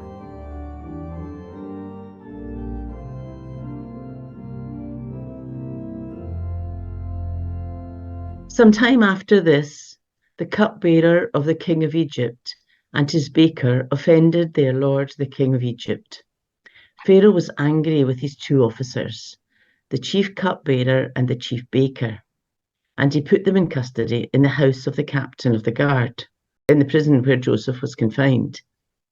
The captain of the guard charged Joseph with them, and he waited on them, and they continued for some time in custody. One night they both dreamed, the cupbearer and the baker of the king of Egypt, who were confined in the prison, each his own dream, and each dream with its own meaning. When Joseph came to them in the morning, he saw that they were troubled. So he asked Pharaoh's officers, who were with him in custody in his master's house, "Why are your faces downcast today?" They said to him, "We have had dreams, and there is no one to interpret them." And Joseph said to them, "Do not interpretations belong to God? Please tell them to me." So the chief cupbearer told his dream to Joseph and said to him, "In my dream there was a vine before me, and on the vine there were 3 branches. As soon as it budded, its blossoms came out, and the clusters ripened into grapes. Pharaoh's cup was in my hand, and I took the grapes and pressed them into Pharaoh's cup and placed the cup in Pharaoh's hand." Then Joseph said to him, "This is its interpretation. The 3 branches are 3 days. Within 3 days, Pharaoh will lift up your head and restore you to your office, and you shall place Pharaoh's cup in his hand, just as you used to do when you were his cupbearer. But remember me when it is well with you. Please do me the kindness to make mention of me to Pharaoh, and so get me out of this place. For in fact I was stolen out of the land of the Hebrews, and here also I have done nothing that they should have put me into the dungeon. When the chief baker saw that the interpretation was favourable, he said to Joseph, I also had a dream. There were 3 cake baskets on my head, and in the uppermost basket there were all sorts of baked food for Pharaoh, but the birds were eating it out of the basket on my head. And Joseph answered, This is its interpretation. The 3 baskets are 3 days. Within 3 days, Pharaoh will lift up your head from you and hang you on a pole, and the birds will eat the flesh from you. On the 3rd day, which was Pharaoh's birthday, he made a feast for all his servants, and lifted up the head of the chief cupbearer and the head of the chief baker among his servants. He restored the chief cupbearer to his cupbearing, and he placed the cup in Pharaoh's hand. But the chief baker he hanged, just as Joseph had interpreted to them. Yet the chief cupbearer did not remember Joseph, but forgot him.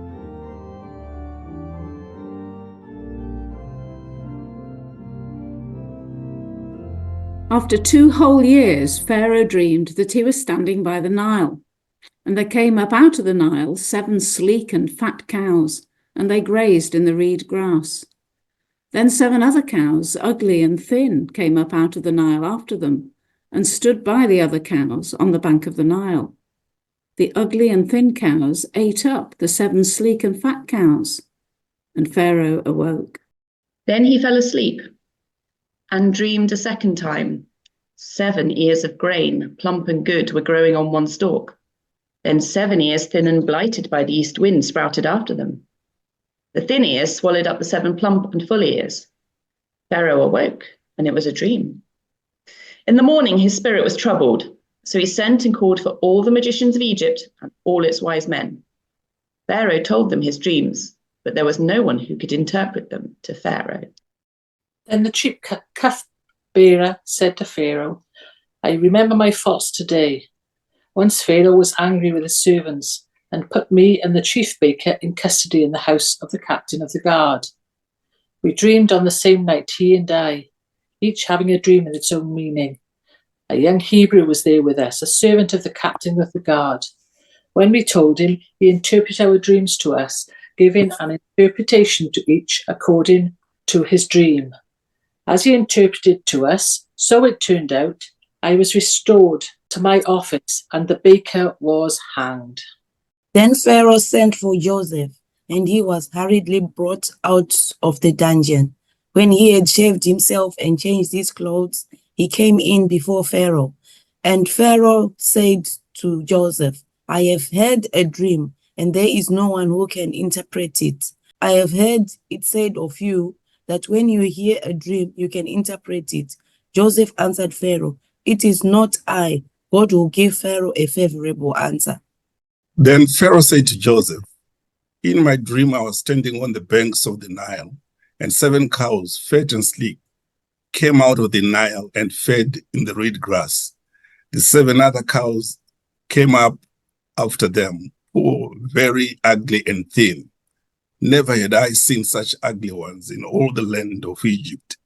The thin and ugly cows ate the first 7 fat cows, but when they had eaten them, no one would have known that they'd done so, for they were still as ugly as before. Then I woke. I fell asleep a second time, and I saw in my dream 7 ears of grain, full and good, growing on one stalk, and 7 ears, withered, thin and blighted by the east wind, sprouting after them. And the thin ears swallowed up the 7 good ears. But when I told it to the magicians, there was no one who could explain it to me. And Joseph said to Pharaoh, Pharaoh's dreams are one and the same. God has revealed to Pharaoh what he is about to do. The 7 good cows are 7 years. and the 7 good years are 7 years. The dreams are one. The 7 lean and ugly cows that came up after them are 7 years, as are the 7 empty ears blighted by the east wind. They are the 7 years of famine. It is as I told Pharaoh. God has shown to Pharaoh what he is about to do. There will come 7 years of great plenty throughout all the land of Egypt. After them there will arise 7 years of famine, and all the plenty will be forgotten in the land of Egypt. The famine will consume the land. The plenty will no longer be known in the land because of the famine that will follow, for it will be very grievous. And the doubling of Pharaoh's dream means that the thing is fixed by God, and God will shortly bring it about. Now, therefore, let Pharaoh select a man who is discerning and wise, and set him over the land of Egypt. Let Pharaoh proceed to appoint overseers over the land, and take 1/5 of the produce of the land of Egypt during the 7 plenteous years. Let them gather all the food of these good years that are coming, and lay up grain under the authority of Pharaoh for food in the cities, and let them keep it. That food shall be a reserve for the land against the 7 years of famine that are to befall the land of Egypt, so that the land may not perish through the famine. The proposal pleased Pharaoh and all his servants. Pharaoh said to his servants, "Can we find anyone else like this, one in whom is the Spirit of God?" So Pharaoh said to Joseph, "Since God has shown you all this, there is no one so discerning and wise as you. You shall be over my house, and all my people shall order themselves as you command. Only with regard to the throne will I be greater than you." And Pharaoh said to Joseph, "See, I have set you over all the land of Egypt."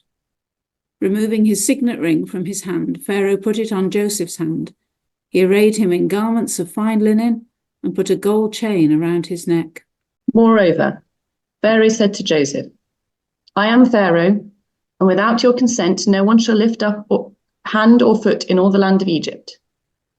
Pharaoh gave Joseph the name Zaphanath-Paneah, and he gave him Asenath, daughter of Potiphera, priest of On, as his wife.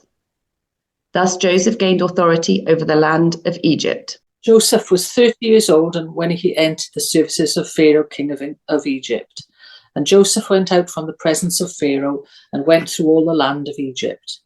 During the 7 plenteous years, the earth produced abundantly.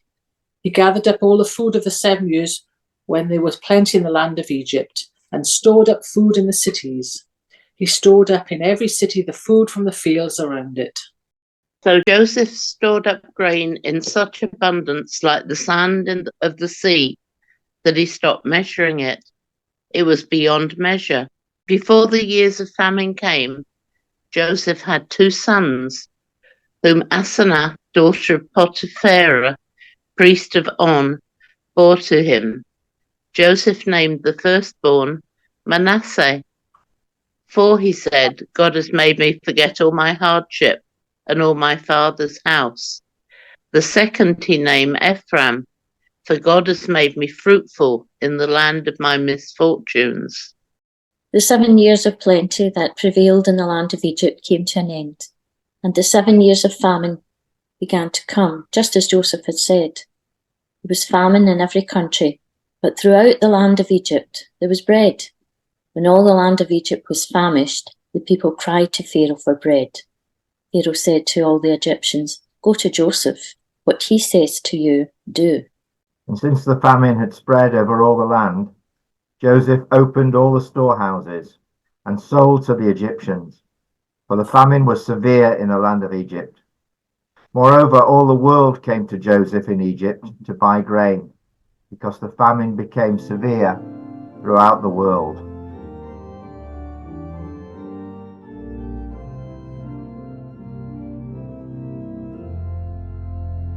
When Jacob learned that there was grain in Egypt, he said to his sons, "Why do you keep looking at one another? I've heard," he said, "that there's grain in Egypt. Go down and buy grain for us there, that we may live and not die." So 10 of Joseph's brothers went down to buy grain in Egypt. But Jacob did not send Joseph's brother Benjamin with his brothers, for he feared that harm might come to him. Thus the sons of Israel were among the other people who came to buy grain, for the famine had reached the land of Canaan. Now Joseph was governor over the land. It was he who sold to all the people of the land. And Joseph's brothers came and bowed themselves before him with their faces to the ground. When Joseph saw his brothers, he recognized them, but he treated them like strangers and spoke harshly to them. "Where do you come from?" he said. They said, "From the land of Canaan, to buy food." Although Joseph had recognized his brothers, they did not recognize him. Joseph also remembered the dreams that he had dreamed about them. He said to them, "You are spies. You have come to see the nakedness of the land." They said to him, "No, my lord, your servants have come to buy food. We are all sons of one man. We are honest men. Your servants have never been spies." But he said to them, "No, you have come to see the nakedness of the land." They said, "We, your servants, are 12 brothers, the sons of a certain man in the land of Canaan.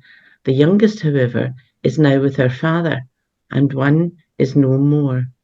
But Joseph said to them, "It is just as I have said to you, you are spies."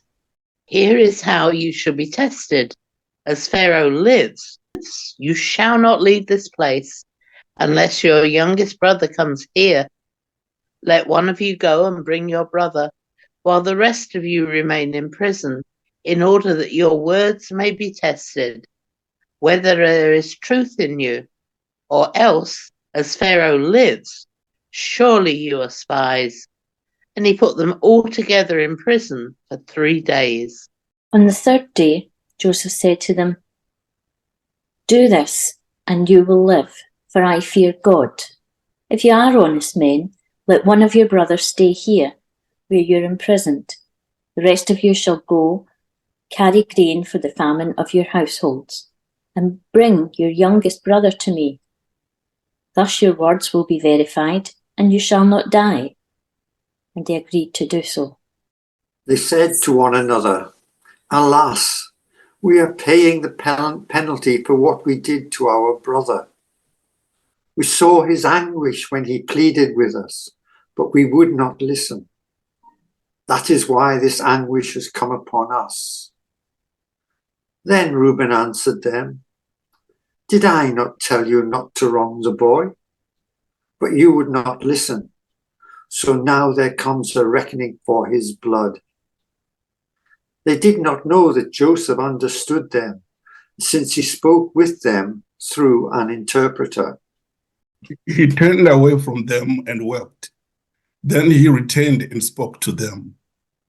And he picked out Simeon and he had him bound before their eyes. Joseph then gave orders to fill their bags with grain, to return every man's money to his sack, and to give them provisions for their journey. This was done for them. They loaded their donkeys with the grain and departed. When one of them opened his sack to give his donkey fodder at the lodging place, he saw his money at the top of the sack. He said to his brothers, "My money has been put back. Here it is in my sack." At this, they lost heart and turned trembling to one another, saying, "What is it that God has done to us?" When they came to their father Jacob in the land of Canaan, they told him all that had happened to them, saying, "The man, the lord of the land, spoke harshly to us and charged us with spying on the land." But we said to him, "We are honest men, we are not spies. We are 12 brothers, sons of our father. One is no more, and the youngest is now with our father in the land of Canaan." Then the man, the lord of the land, said to us, "By this I shall know that you are honest men. Leave one of your brothers with me. Take grain for the famine of your households and go your way. Bring your youngest brother to me, and I shall know that you are not spies, but honest men. Then I will release your brother to you, and you may trade in the land." As they were emptying their sacks, there in each one's sack was his money bag. When they and their father saw their bundles of money, they were dismayed. And their father Jacob said to them, "I am the one you have bereaved of children. Joseph is no more, and Simeon is no more, and now you would take Benjamin. All this has happened to me. Then Reuben said to his father, You may kill my 2 sons if I do not bring him back to you. Put him in my hands, and I will bring him back to you. But he said, My son shall not go down with you, for his brother is dead, and he alone is left. If harm should come to him on the journey that you are to make, you would bring down my grey hairs with sorrow to Sheol.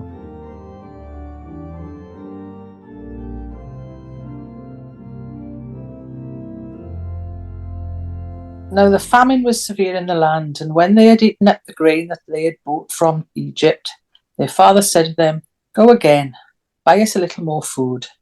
But Judah said to him, The man solemnly warned us, saying, You shall not see my face unless your brother is with you. If you will send our brother with us, we will go down and buy you food. But if you will not send him, we will not go down. For the man said to us, You shall not see my face unless your brother is with you. Israel said, Why did you treat me so badly as to tell the man that you had another brother? They replied, The man questioned us carefully about ourselves and our kindred, saying, Is your father still alive? Have you another brother? What we told him was in answer to these questions. Could we in any way know that he would say, Bring your brother down? Then Judah said to his father Israel, Send the boy with me, and let us be on our way, so that we may live and not die. You and we and also our little ones. I myself will be surety for him. You can hold me accountable for him. If I do not bring him back to you and set him before you, then let me bear the blame forever. If we had not delayed, we would now have returned twice. Then their father Israel said to them, If it must be so, then do this. Take some of the choice fruits of the land in your bags and carry them down as you present to the man, a little balm and a little honey, gum, resin, pistachio, nuts, and almonds. Take double the money with you. Carry back with you the money that was returned in the top of your sacks. Perhaps it was an oversight. Take your brother also and be on your way again to the men. May God Almighty grant you mercy before the men, so that he may send back your other brother and Benjamin. As for me, if I am bereaved of my children, I am bereaved. So the men took the present, and they took double the money with them, as well as Benjamin. Then they went on their way down to Egypt and stood before Joseph. When Joseph saw Benjamin with them, he said to the steward of the house, Bring the men into my house and slaughter an animal and make ready, for the men are to dine with me at noon. The man did as Joseph said and brought the men to Joseph's house. Now the men were afraid because they were brought to Joseph's house, and they said, It is because of the money replaced in our sacks the first time that we've been brought in, so that he may have an opportunity to fall upon us, to make slaves of us and take our donkeys. So they went up to the steward of Joseph's house and spoke with him at the entrance to the house. They said, Oh, my lord, we came down the first time to buy food, and when we came to the lodging place, we opened our sacks, and there was each one's money in the top of his sack, our money in full weight. So we have brought it back with us. Moreover, we have brought down with us additional money to buy food. We do not know who put our money in our sacks. He replied, Rest assured, do not be afraid. Your God and the God of your father must have put treasure in your sacks for you. I received your money. Then he brought Simeon out to them. When the steward had brought the men into Joseph's house and given them water, and they had washed their feet, and when he had given their donkeys fodder, they made the present ready for Joseph's coming at noon, for they had heard that they would dine there. When Joseph came home, they brought him the present that they'd carried into the house and bowed to the ground before him. He inquired about their welfare and said, Is your father well? The old man of whom you spoke, is he still alive? They said, "Your servant, our father, is well. He is still alive." And they bowed their heads and did obeisance. Then he looked up and saw his brother Benjamin, his mother's son, and said, "Is this your youngest brother of whom you spoke to me? God be gracious to you, my son." With that, Joseph hurried out, because he was overcome with affection for his brother, and he was about to weep. So he went into a private room and wept there. Then he washed his face and came out, and controlling himself, he said, "Serve the meal." They served him by himself, and them by themselves, and the Egyptians who ate with him by themselves, because the Egyptians could not eat with the Hebrews, for that is an abomination to the Egyptians. When they were seated before him, the firstborn according to his birthright, and the youngest according to his youth, the men looked at one another in amazement. Portions were taken to them from Joseph's table, but Benjamin's portion was 5 times as much as any of theirs. So they drank and were merry with him.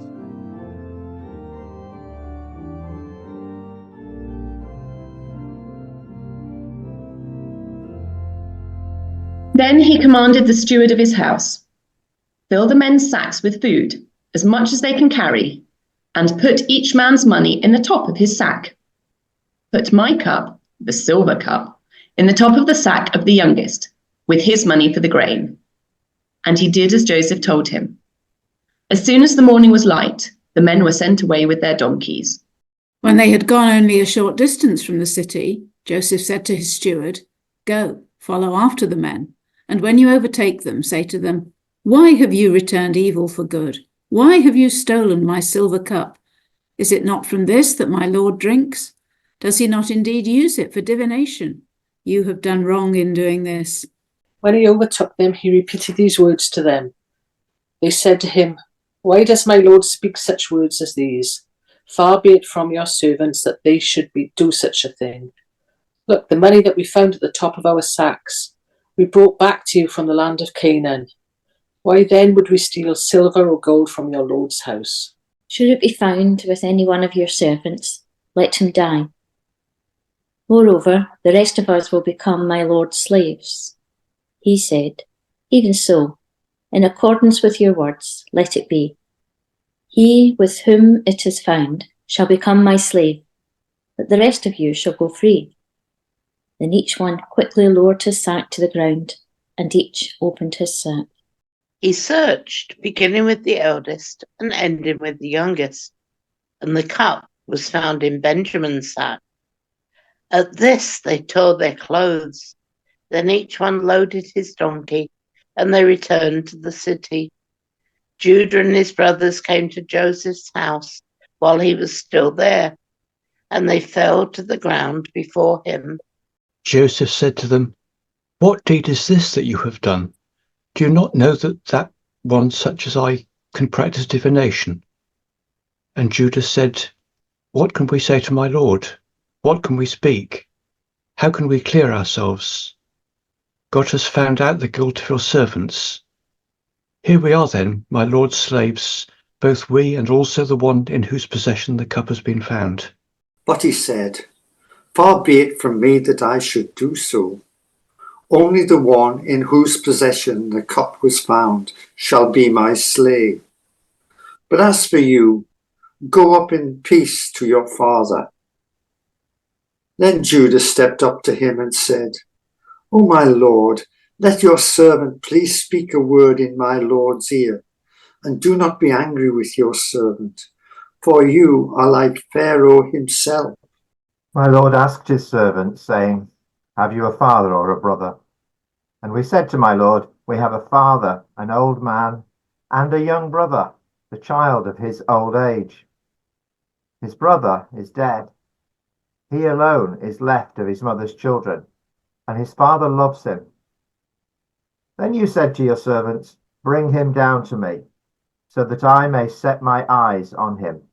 We said to my lord, "The boy cannot leave his father, for if he should leave his father would die."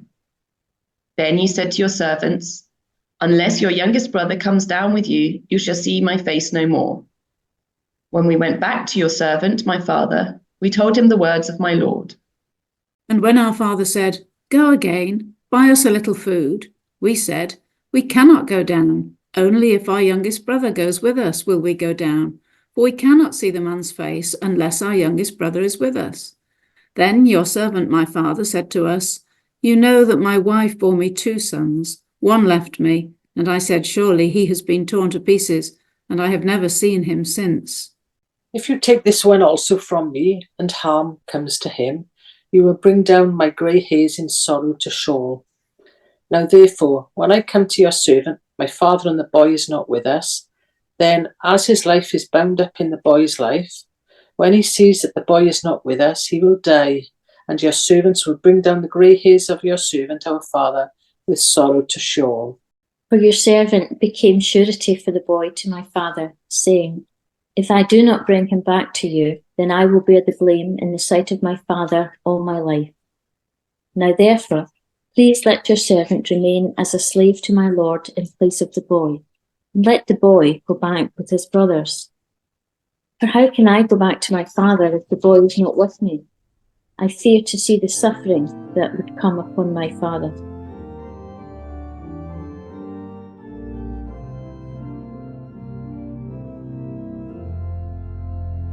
Then Joseph could no longer control himself before all those who stood by him, and he cried out, "Send everyone away from me." So no one stayed with him. When Joseph made himself known to his brothers, and he wept so loudly that the Egyptians heard it, and the household of Pharaoh heard it, Joseph said to his brothers, "I am Joseph. Is my father still alive?"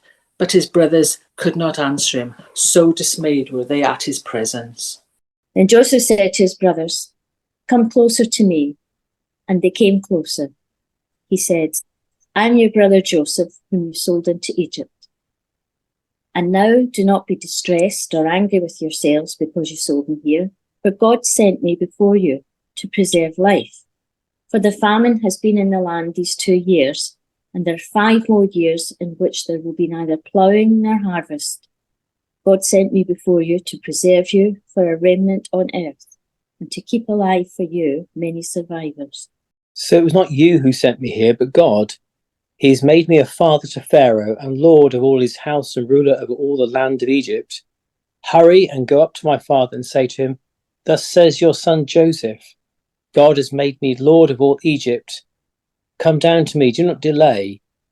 You shall settle in the land of Goshen, and you shall be near me, and you and your children and your children's children, as well as your flocks, your herds, and all that you have.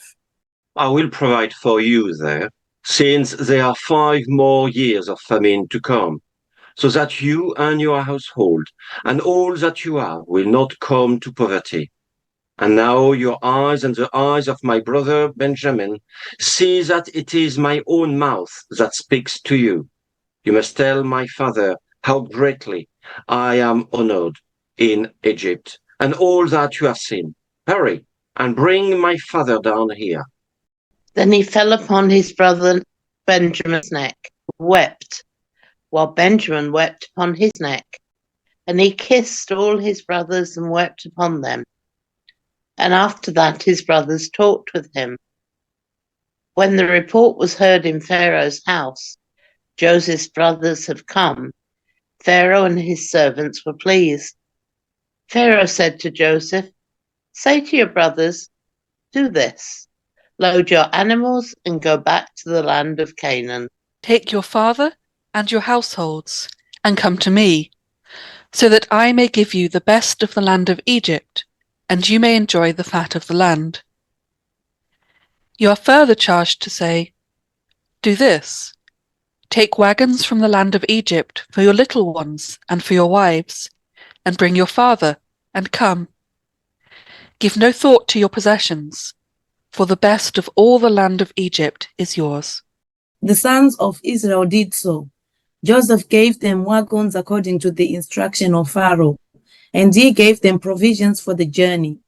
To each one of them he gave a set of garments. But to Benjamin he gave 300 pieces of silver and 5 sets of garments. To his father he sent the following: 10 donkeys loaded with the good things of Egypt, and 10 female donkeys loaded with grain, bread, and provisions for his father on the journey. Then he sent his brothers on the way, and as they were leaving, he said to them, "Do not quarrel along the way." So they went up out of Egypt and came to their father Jacob in the land of Canaan. And they told him, "Joseph is still alive. He is even ruler over all the land of Egypt." He was stunned. He could not believe them. But when they told him all the words of Joseph that he had said to them, and when he saw the wagons that Joseph had sent to carry him, the spirit of their father Jacob revived. Israel said, "Enough, my son Joseph is still alive. I must go and see him before I die."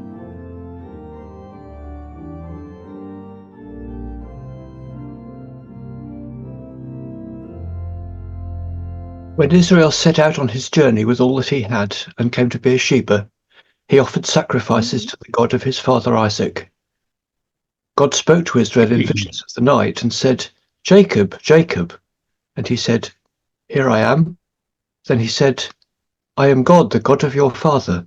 Do not be afraid and go down to Egypt, for I will make of you a great nation there. I myself will go down with you to Egypt, and I will also bring you up again. And Joseph's own hand shall close your eyes."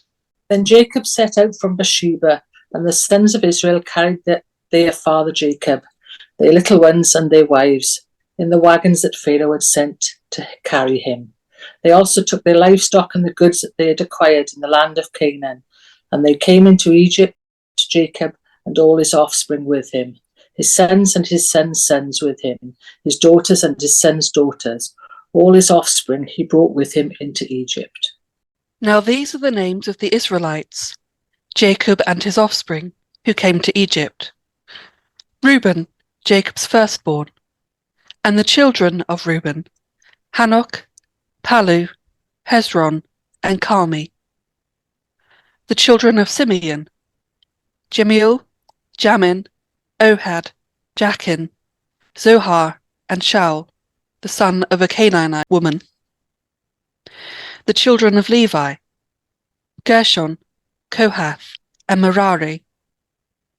The children of Judah, Onan, Shelah, Perez, and Zerah. But and Onan died in the land of Canaan. And the children of Perez were Hezron and Hamul. The children of Issachar, Tola, Puvah, Jashub, and Shimron. The children of Zebulun, Sered, Elon, and Jaleel. These are the sons of Leah, whom she bore to Jacob in Paddan Aram, together with his daughter Dinah. In all, his sons and his daughters numbered 33. The children of Gad, Ziphion, Haggai, Shunai, Esbon, Eri, Aradai, and Aralai. The children of Asher, Imnah, Ishva, Ishvi, Beriah, and their sister Sarah. The children of Beriah, Heber, and Malchiel. These are the children of Zilpah, whom Laban gave to his daughter Leah, and these she bore to Jacob, 16 persons. The children of Jacob's wife Rachel, Joseph and Benjamin. To Joseph in the land of Egypt were born Manasseh and Ephraim, whom Asenath, daughter of Potipherah, priest of On, bore to him. Children of Benjamin, Bela, Becher, Ishbel, Bera, Naaman, Hehi, Rosh, Mapim, Hupim, and Had. These are the children of Rachel who were born to Jacob, 14 persons in total. The children of Dan, Ashum. The children of Naphtali, Jazel, Juni, Jezer, and Shilem. These are the children of Bilal, whom Laban gave to his daughter Rachel, and these she bore to Jacob, 7 persons in all. All the persons belonging to Jacob who came into Egypt, who were his own offspring, not including the wives of his sons, were 66 persons in all. The children of Joseph, who were born to him in Egypt, were 2, All the persons of the house of Jacob who came into Egypt were 70. Israel sent Judah ahead to Joseph to lead the way before him into Goshen.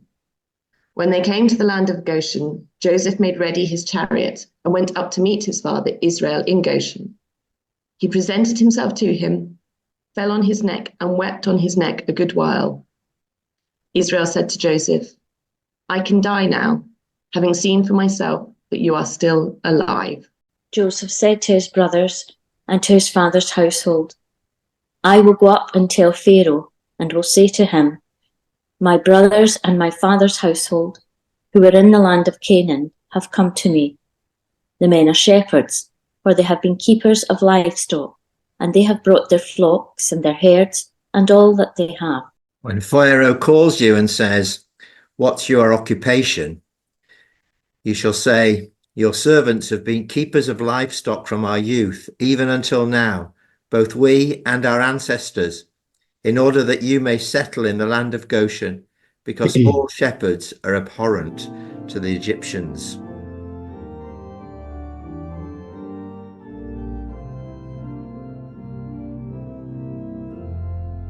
So Joseph went and told Pharaoh, my father and my brothers, with their flocks and herds and all that they possess, have come from the land of Canaan. They are now in the land of Goshen. From among his brothers he took 5 men and presented them to Pharaoh. Pharaoh said to his brothers, what is your occupation? And they said to Pharaoh, your servants are shepherds, as our ancestors were. They said to Pharaoh, we have come to reside as aliens in the land, for there is no pasture for your servants' flocks, because the famine is severe in the land of Canaan. Now I ask you, let your servants settle in the land of Goshen. Then Pharaoh said to Joseph, your father and your brothers have come to you. The land of Egypt is before you. Settle your father and your brothers in the best part of the land. Let them live in the land of Goshen. And if you know that there are capable men among them, put them in charge of my livestock. Then Joseph brought in his father Jacob and presented him before Pharaoh. And Jacob blessed Pharaoh. Pharaoh said to Jacob, how many are the years of your life? Jacob said to Pharaoh, the years of my earthly sojourn are 130. Few and hard have been the years of my life. They do not compare with the years of the life of my ancestors during their long sojourn. Then Jacob blessed Pharaoh and went out from the presence of Pharaoh. Joseph settled his father and his brothers and granted them a holding in the land of Egypt, in the best part of the land, in the land of Ramses, as Pharaoh had instructed. And Joseph provided his father, his brothers, and all his father's household with food, according to the number of their dependents. Now there was no food in all the land, for the famine was very severe. The land of Egypt and the land of Canaan languished because of the famine.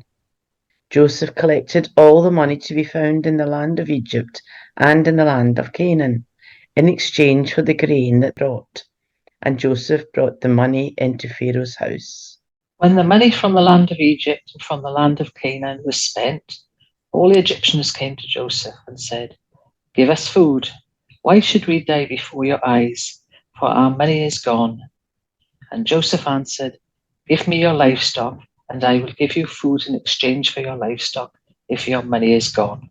So they brought their livestock to Joseph, and Joseph gave them food in exchange for the horses, the flocks, the herds, and the donkeys. That year he supplied them with food in exchange for all their livestock. When that year was ended, they came to him the following year and said to him, we cannot hide from my lord that our money is all spent, and the herds of cattle are my lord's.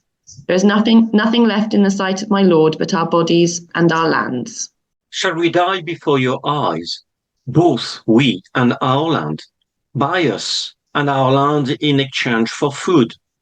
We, with our land, will become slaves to Pharaoh. Just give us seed, so that we may live and not die, and that the land may not become desolate. So Joseph bought all the land of Egypt for Pharaoh, All the Egyptians sold their fields, because the famine was severe upon them, and the land became Pharaoh's. As for the people, he made slaves of them from one end of Egypt to the other. Only the land of the priests he did not buy, for the priests had a fixed allowance from Pharaoh and lived on the allowance that Pharaoh gave them. Therefore they did not sell their land. And Joseph said to the people, "Now that I have this day bought you and your land for Pharaoh, here is seed for you. Sow the land." And at the harvests you shall give 1/5 to Pharaoh, and 4/5 shall be your own, as seed for the field, and as food for yourselves and your households, and as food for your little ones. They said, "You have saved our lives. May it please my lord, we will be slaves to Pharaoh." So Joseph made it a statute concerning the land of Egypt, and it stands to this day, that Pharaoh should have the 5th. The land of the priests alone did not become Pharaoh's. Thus Israel settled in the land of Egypt, in the region of Goshen, and they gained possession in it and were fruitful and multiplied exceedingly. Jacob lived in the land of Egypt for 17 years. So the days of Jacob, the years of his life, were 147 years. When the time of Israel's death drew near, he called his son Joseph and said to him, "If I have found favor with you, put your hand under my thigh and promise to deal loyally and truly with me. Do not bury me in Egypt. When I lie down with my ancestors, carry me out of Egypt and bury me in their burial place." He answered, "I will do as you have said." And he said, "Swear to me." And he swore to him. Then Israel bowed himself on the head of his bed.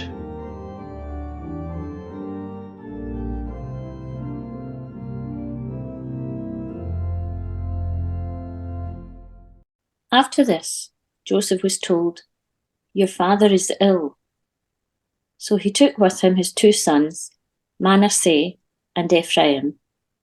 When Jacob was told, "Your son Joseph has come to you," he summoned his strength and sat up in bed. And Jacob said to Joseph, "God Almighty appeared to me at Luz in the land of Canaan, and he blessed me and said to me, 'I'm going to make you fruitful and increase your numbers. I will make of you a company of peoples, and will give this land to your offspring after you for a perpetual holding.'" Therefore, your 2 sons who were born to you in the land of Egypt, before I came to you in Egypt, are now mine. Ephraim and Manasseh shall be mine, just as Reuben and Simeon are. As for the offspring born to you after them, they shall be yours. They shall be recorded under the names of their brothers with regard to their inheritance. For when I came from Padan, Rachel, alas, died in the land of Canaan on the way, while there was still some distance to go to Ephrath. And I buried her there on the way to Ephrath, that is, Bethlehem. When Israel saw Joseph's sons, he said, "Who are these?" Joseph said to his father, "They are my sons whom God has given me here." And he said, "Bring them to me, please, that I may bless them." Now the eyes of Israel were dim with age, and he couldn't see well. So Joseph brought them near him, and he kissed them and embraced them. Israel said to Joseph, "I didn't expect to see your face, and here God has let me see your children also." Then Joseph removed them from his father's knees, and he bowed himself with his face to the earth. Joseph took them both, Ephraim in his right hand towards Israel's left, and Manasseh in his left hand towards Israel's right, and brought them near him. But Israel stretched out his right hand and laid it on the head of Ephraim, who was the younger, and his left hand on the head of Manasseh, crossing his hands, for Manasseh was the firstborn. He blessed Joseph and said, "The God before whom my ancestors Abraham and Isaac walked, the God who has been my shepherd all my life to this day, The angel who has redeemed me from all harm, bless the boys. And in them let my name be perpetuated, and the name of my ancestors, Abraham and Isaac, and let them grow into a multitude on the earth. When Joseph saw that his father laid his right hand on the head of Ephraim, it displeased him. So he took his father's hand to remove it from Ephraim's head to Manasseh's head. Joseph said to his father, "Not so, my father. Since this one is the firstborn, put your right hand on his head." But his father refused and said, "I know, my son, I know. He also shall become a people, and he also shall be great. Nevertheless, his younger brother shall be greater than he, and his offspring shall become a multitude of nations." So he blessed them that day, saying, "By you Israel will invoke blessings, saying, God make you like Ephraim and like Manasseh." So he put Ephraim ahead of Manasseh. Then Israel said to Joseph, "I am about to die, but God will be with you and will bring you again to the land of your ancestors. I now give to you one portion more than to your brothers, the portion that I took from the hand of the Amorites with my sword and my bow."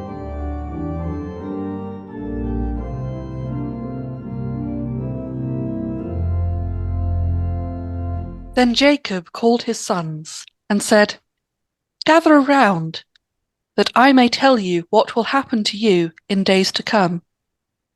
Assemble and hear, O sons of Jacob. Listen to Israel, your father. Reuben, you are my firstborn, my might and the first fruits of my vigour, excelling in rank and excelling in power. Unstable as water, you shall no longer excel because you went up to your father's bed. Then you defiled it. You went up to my couch. Simeon and Levi are brothers. Weapons of violence are their swords. May I never come into their council. May I not be joined to their company. For in their anger they killed men, and at their whim they hamstrung oxen.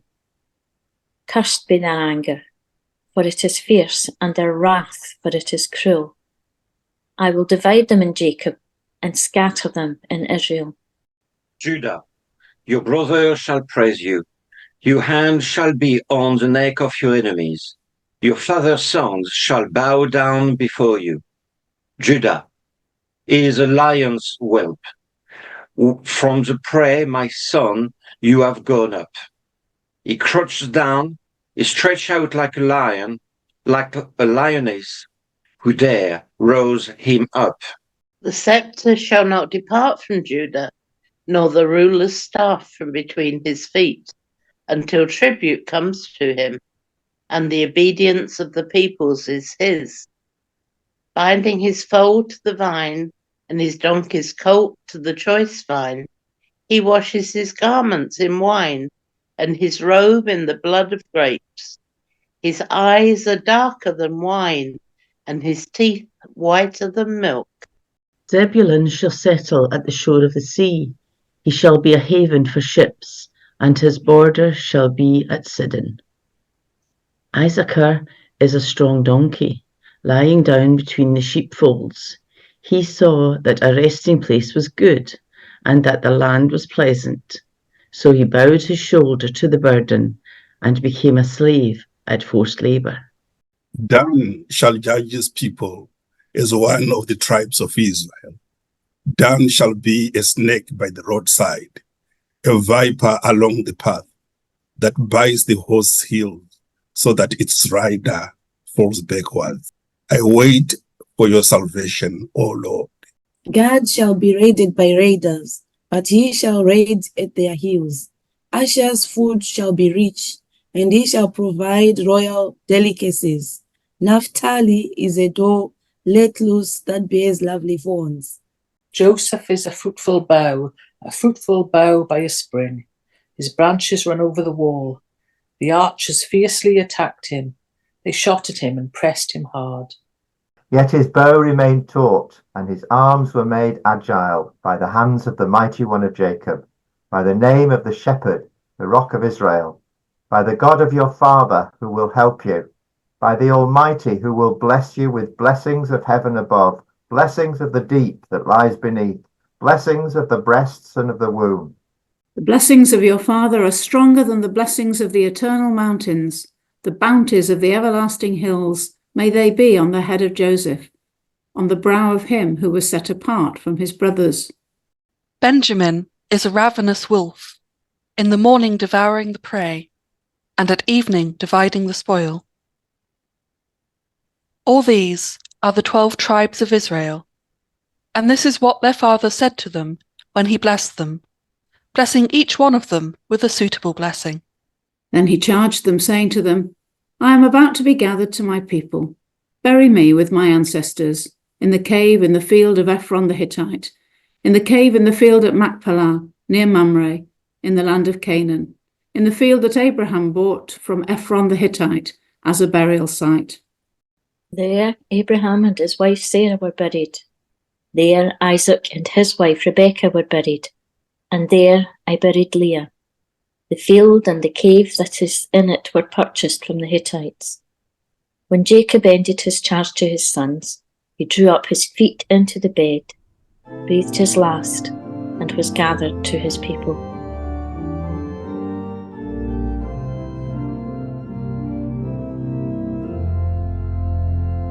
Then Joseph threw himself on his father's face and wept over him and kissed him.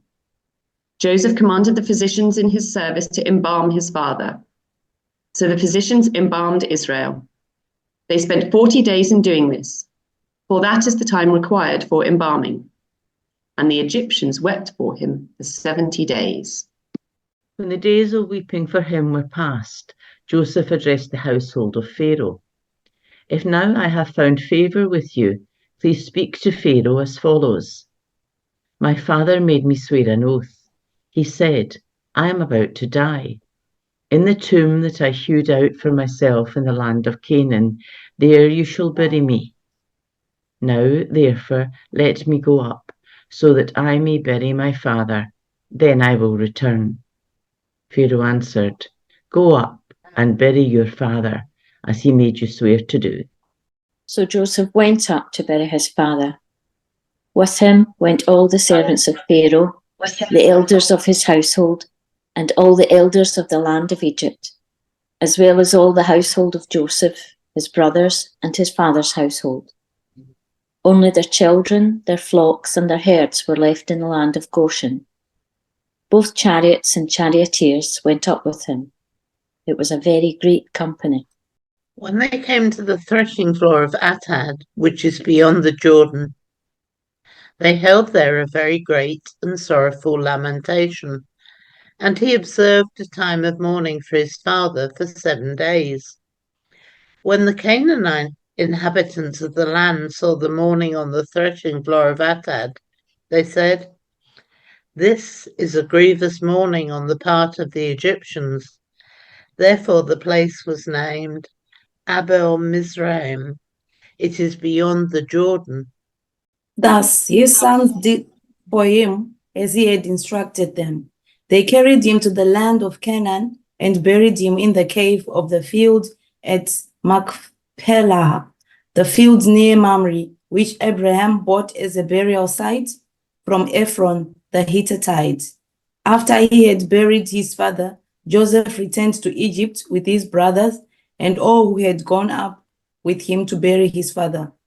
Realizing that their father was dead, Joseph's brothers said, What if Joseph still bears a grudge against us and pays us back in full for all the wrong that we did to him? So they approached Joseph, saying, Your father gave this instruction before he died. Say to Joseph, I beg you, forgive the crime of your brothers and the wrong they did in harming you. Now therefore, please forgive the crime of the servants of the God of your father. Joseph wept when they spoke to him. Then his brothers also wept, fell down before him, and said, We are here as your slaves. But Joseph said to them, Do not be afraid. Am I in the place of God?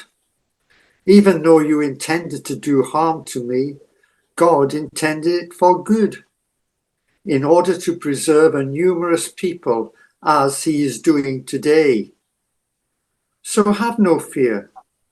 I myself will provide for you and your little ones. In this way, he reassured them, speaking kindly to them. So Joseph remained in Egypt, he and his father's household, and Joseph lived for 110 years. Joseph saw Ephraim's children of the third generation. The children of Machir, son of Manasseh, were also born on Joseph's knees. And Joseph said to his brothers, I am about to die, but God will surely come to you and bring you up out of this land to the land that he swore to Abraham, to Isaac, and to Jacob. So Joseph made the Israelites swear, saying, when God comes to you, you shall carry up my bones from here. And Joseph died. Being 110 years old, he was embalmed and placed in a coffin in Egypt. The end.